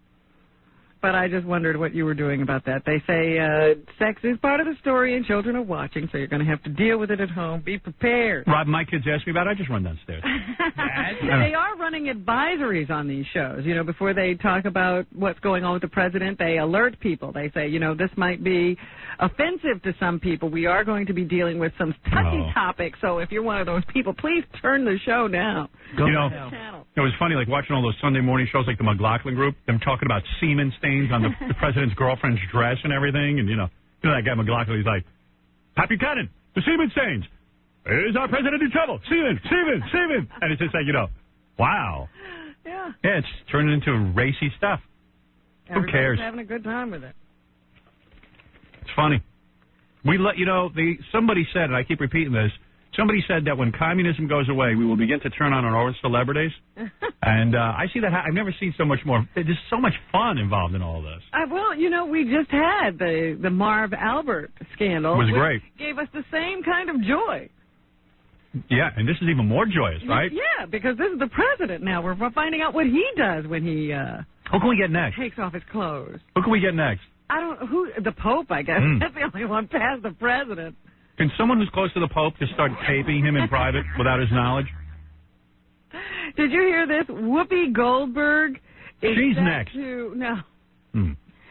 is set to star in and executive produce a new version of the Hollywood Squares. Oh, that's fantastic news. What an original thought. She will sit in the all-important center square. No, I'm already gone. She says they want to make it a big party that's slightly politically incorrect, with class that's unseen or unrealized in this format. Yeah, sure. I did Hollywood Squares, the old one, and all I know is they edited out every one of my comments, and it was ridiculous. I mean, they chopped everything out. Maybe it'll work out better on this version of the show. She also plans to try to convince potential celebrity square fillers that appearing on the show doesn't mean their career is dead. Oh, yes, it does. Sure it does. By the way, in a related story, Urkel has agreed to do Masterpiece Theater. The new version of the Hollywood Squares will debut in syndication in September. Right. Well, I'll watch that. Why not? Maybe we'll go on it, Rob. Me and you share a square. There you go. We'll be two heads in one square. And since it's so wild, the new Hollywood Squares, I'll fondle you in the square. I'll keep pulling down your tube top and showing off your boobies. Well, that's politically incorrect. Oh, yeah. Luciano Pavarotti, you know who he is. Yep. He is the Italian tenor. And governor of Louisiana? No. No? Oh, no, he's only the Italian tenor, Howard. Okay. He was forced to sit out the second half of a Metropolitan Opera benefit yesterday after he became dizzy while performing the first act finale.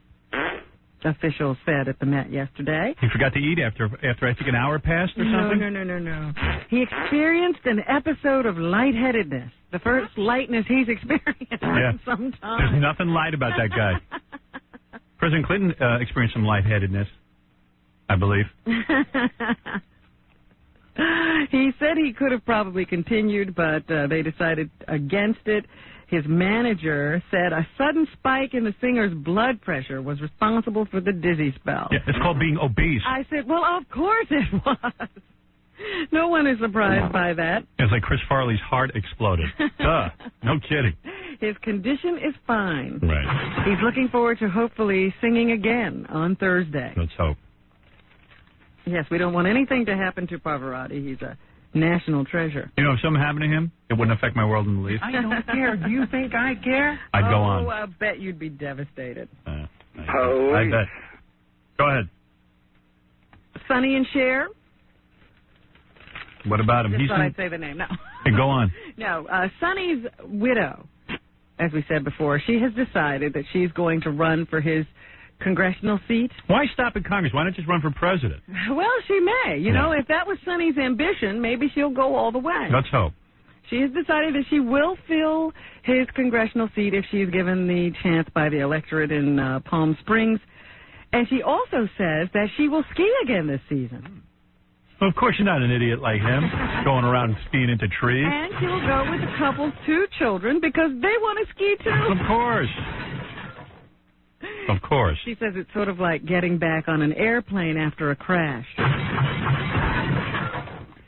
And by the way, they plan to have Sonny ski with the whole family. They're going to take his box and put it on skis, and he's going to go right down there. I don't know. How do you feel about that? Roll him down the hill. Yeah, roll him down the hill. If your wife had been killed on skis, yes, would you be going back to ski and take the kids to ski? No. No, I would not. I just wondered. I thought that was interesting. I mean, the Bahamas are my new girlfriend. Oh, I see. Who you needs wouldn't to have ski? time to ski. You wouldn't want cold water ski. No, and I don't want to hurt myself. Nothing where you couldn't wear a bikini. The first thing that happens, if my wife died on skis and skied into a tree, I'd go to Scores. And then and then I'd come back from Scores, and then I'd check in on the kids, and I'd go back to Scores again. And I would never ski again. What do you think of that? Just thought I'd ask the question. Knew you'd come up with an interesting answer. Right. You'd go to Scores. And I'd buy pants with 18 zippers. So the girls would have all access to me. You know the band Chumbawamba? Chumbawamba. Chumbawamba. They are the guys who sing that I get knocked down. But I get up again. Nothing's ever going to get me down. But I get knocked down. And they have an album out called Tub Thumping. Tub Thumping, yes. Tub Thumping. And I guess they have a website or something or some kind of fanzine. And they have been urging their fans, if they want to steal the album, Tub Thumping, to steal it from major, these mega stores, the big record store chains. That's nice. Like the Virgin Megastore and HMV. Right. And as a result, Virgin has now pulled the album off the floor. Smart. Because they want people running in there stealing it. And you can still get it from behind the counter, but you will not see it in the racks. Good. That's smart. Well, I say, why not start sneaking into their concerts? Yeah. Why don't they just open their concerts up for free? Tubba Thumpa. Chub-a-Wumba. Chub-a-Wumba. I personally, I don't like that song. I thought it was kind of catchy, but I don't know what else they do. I get up when I get knocked again. I got knocked out. Me, I get up again. I'm a Metallica boy. With Marianne Faithfull. Na na na na na na na na na na na na na. That's cool. Oh, you would have liked this. Mayor Rudolph Giuliani said yesterday that high school students who do not graduate within 5 years should be transferred to a separate program that would give them more time to obtain their diplomas. Of course. But it's called jail. Separate program. You can't get your diploma after 5 years? Oh, for goodness sake. Yeah, you do need a separate program. You're not kidding. And finally today...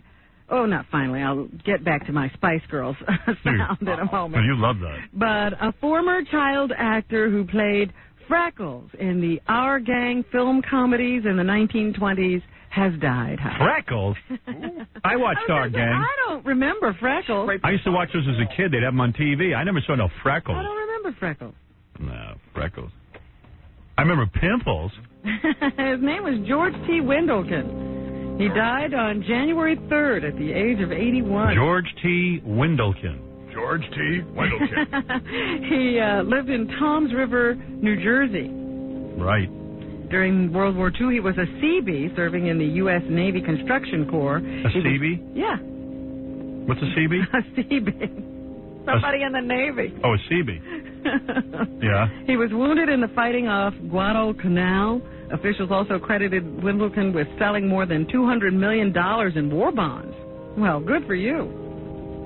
He created the Publicity Searchlight Company after the war, supplying Army supplies searchlights for big events such as films and premieres. So I guess those big searchlights were his company. Think you can make money doing that? I guess so. Explaining how David Bowie makes money on the stock market is easier. So anyway, just realize, all of you Our Gang fans, that Freckles is dead. Yeah. Freckles is gone. Now back to the Spice Girls. Go ahead. Their new movie came out this past weekend. They were number 2 at the box office, raking in $11 million on their first weekend. So once more, let's talk to Mel B, Scary Spice, Ginger Spice, Baby Spice, Posh Spice, and Sporty Spice. And Smelly Spice. Melanie B, Scary Spice, says women in the music industry need to be taken seriously. When you're in, like, a male-dominated industry, like the music industry, you really see that there should be more room for women. What? There's no women in the music industry? What, is she high?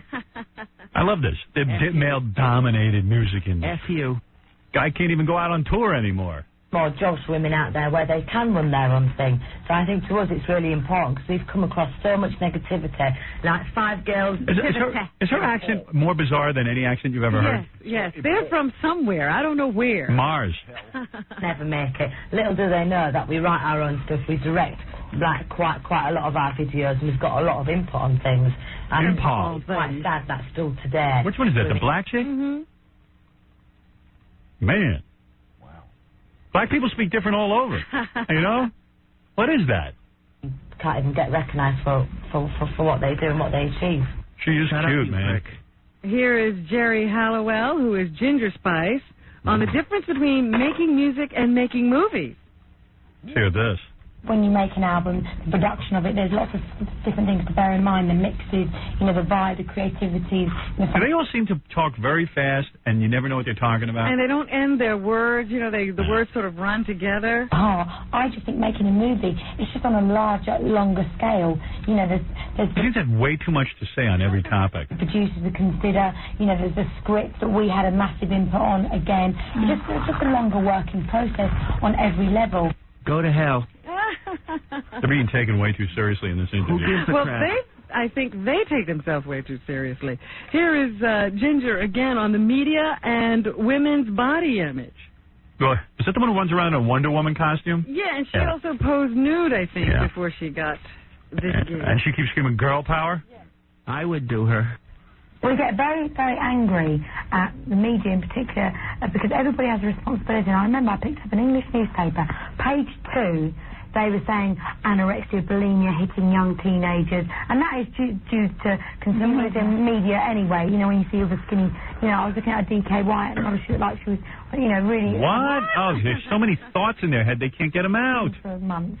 And then 2 pages nice in... to know their thoughts in there. They should ask him how to get semen stains out of a dress. They were calling, I think it was me, Podge Spice. Now, what sort of, you know, image is that saying? So it was so hypocritical. Do you know what I mean? Saying one thing, then saying that. Oh, shut up. Podge Spice. Shut up! Shut up! Shut up! And here's Melanie and Jerry, that's Scary and Ginger, on the next musical direction for the Spice Girls. Oh, no. A clip where they talk over each other because they both have such important stuff to say? Yes. We always write on experiences, and like when we got back from Acapulco, we did Spice Up Your Life, and that was very salsa. So we've travelled like nearly all the world now. So I don't know. So our next album will be called Room Service and Hotel. Reality. I don't know what they're talking about. You know, I'm glad I'm not married to them because I'd end up killing them. Victoria Adams, Posh Spice, and Melody B, Scary Spice, say the Spice Girls aren't playing characters. We didn't use those nicknames. They were given to us by like an English teen magazine, but we like them. You know, I mean, that's fun. That's what a nickname is. It's just fun. It doesn't mean say I'm scary 24 hours a day, because I'm not. Yeah, I mean, you know, when you say playing up to those characters, we're not playing those. I mean, that is just us. What the hell does that mean? Are they into anal sex, those girls? I do enjoy them. All right. Well, good. Have you seen the movie yet? No, I have not. Will you go? I understand, you know, there were some rumors floating around that Scary Spice and Posh Spice had become engaged, and then they denied them. Now there are more rumors that Posh Spice is truly engaged. Wow. Good for you, Robin. You know way too much about them. We'll continue to track these stories. Well, very talented gals. Thank you, Robin.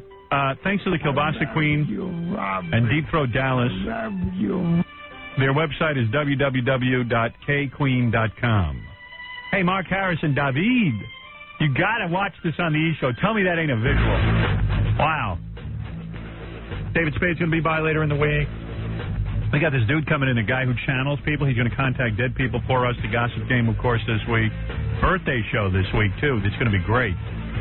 A lot of big stars. And you can win a Private Parts Movie Theater lobby stand-up by listening to this morning program. There's a couple left, and then that'll be it. They'll go into oblivion. That's it. They'll become blah, blah, blah. All right.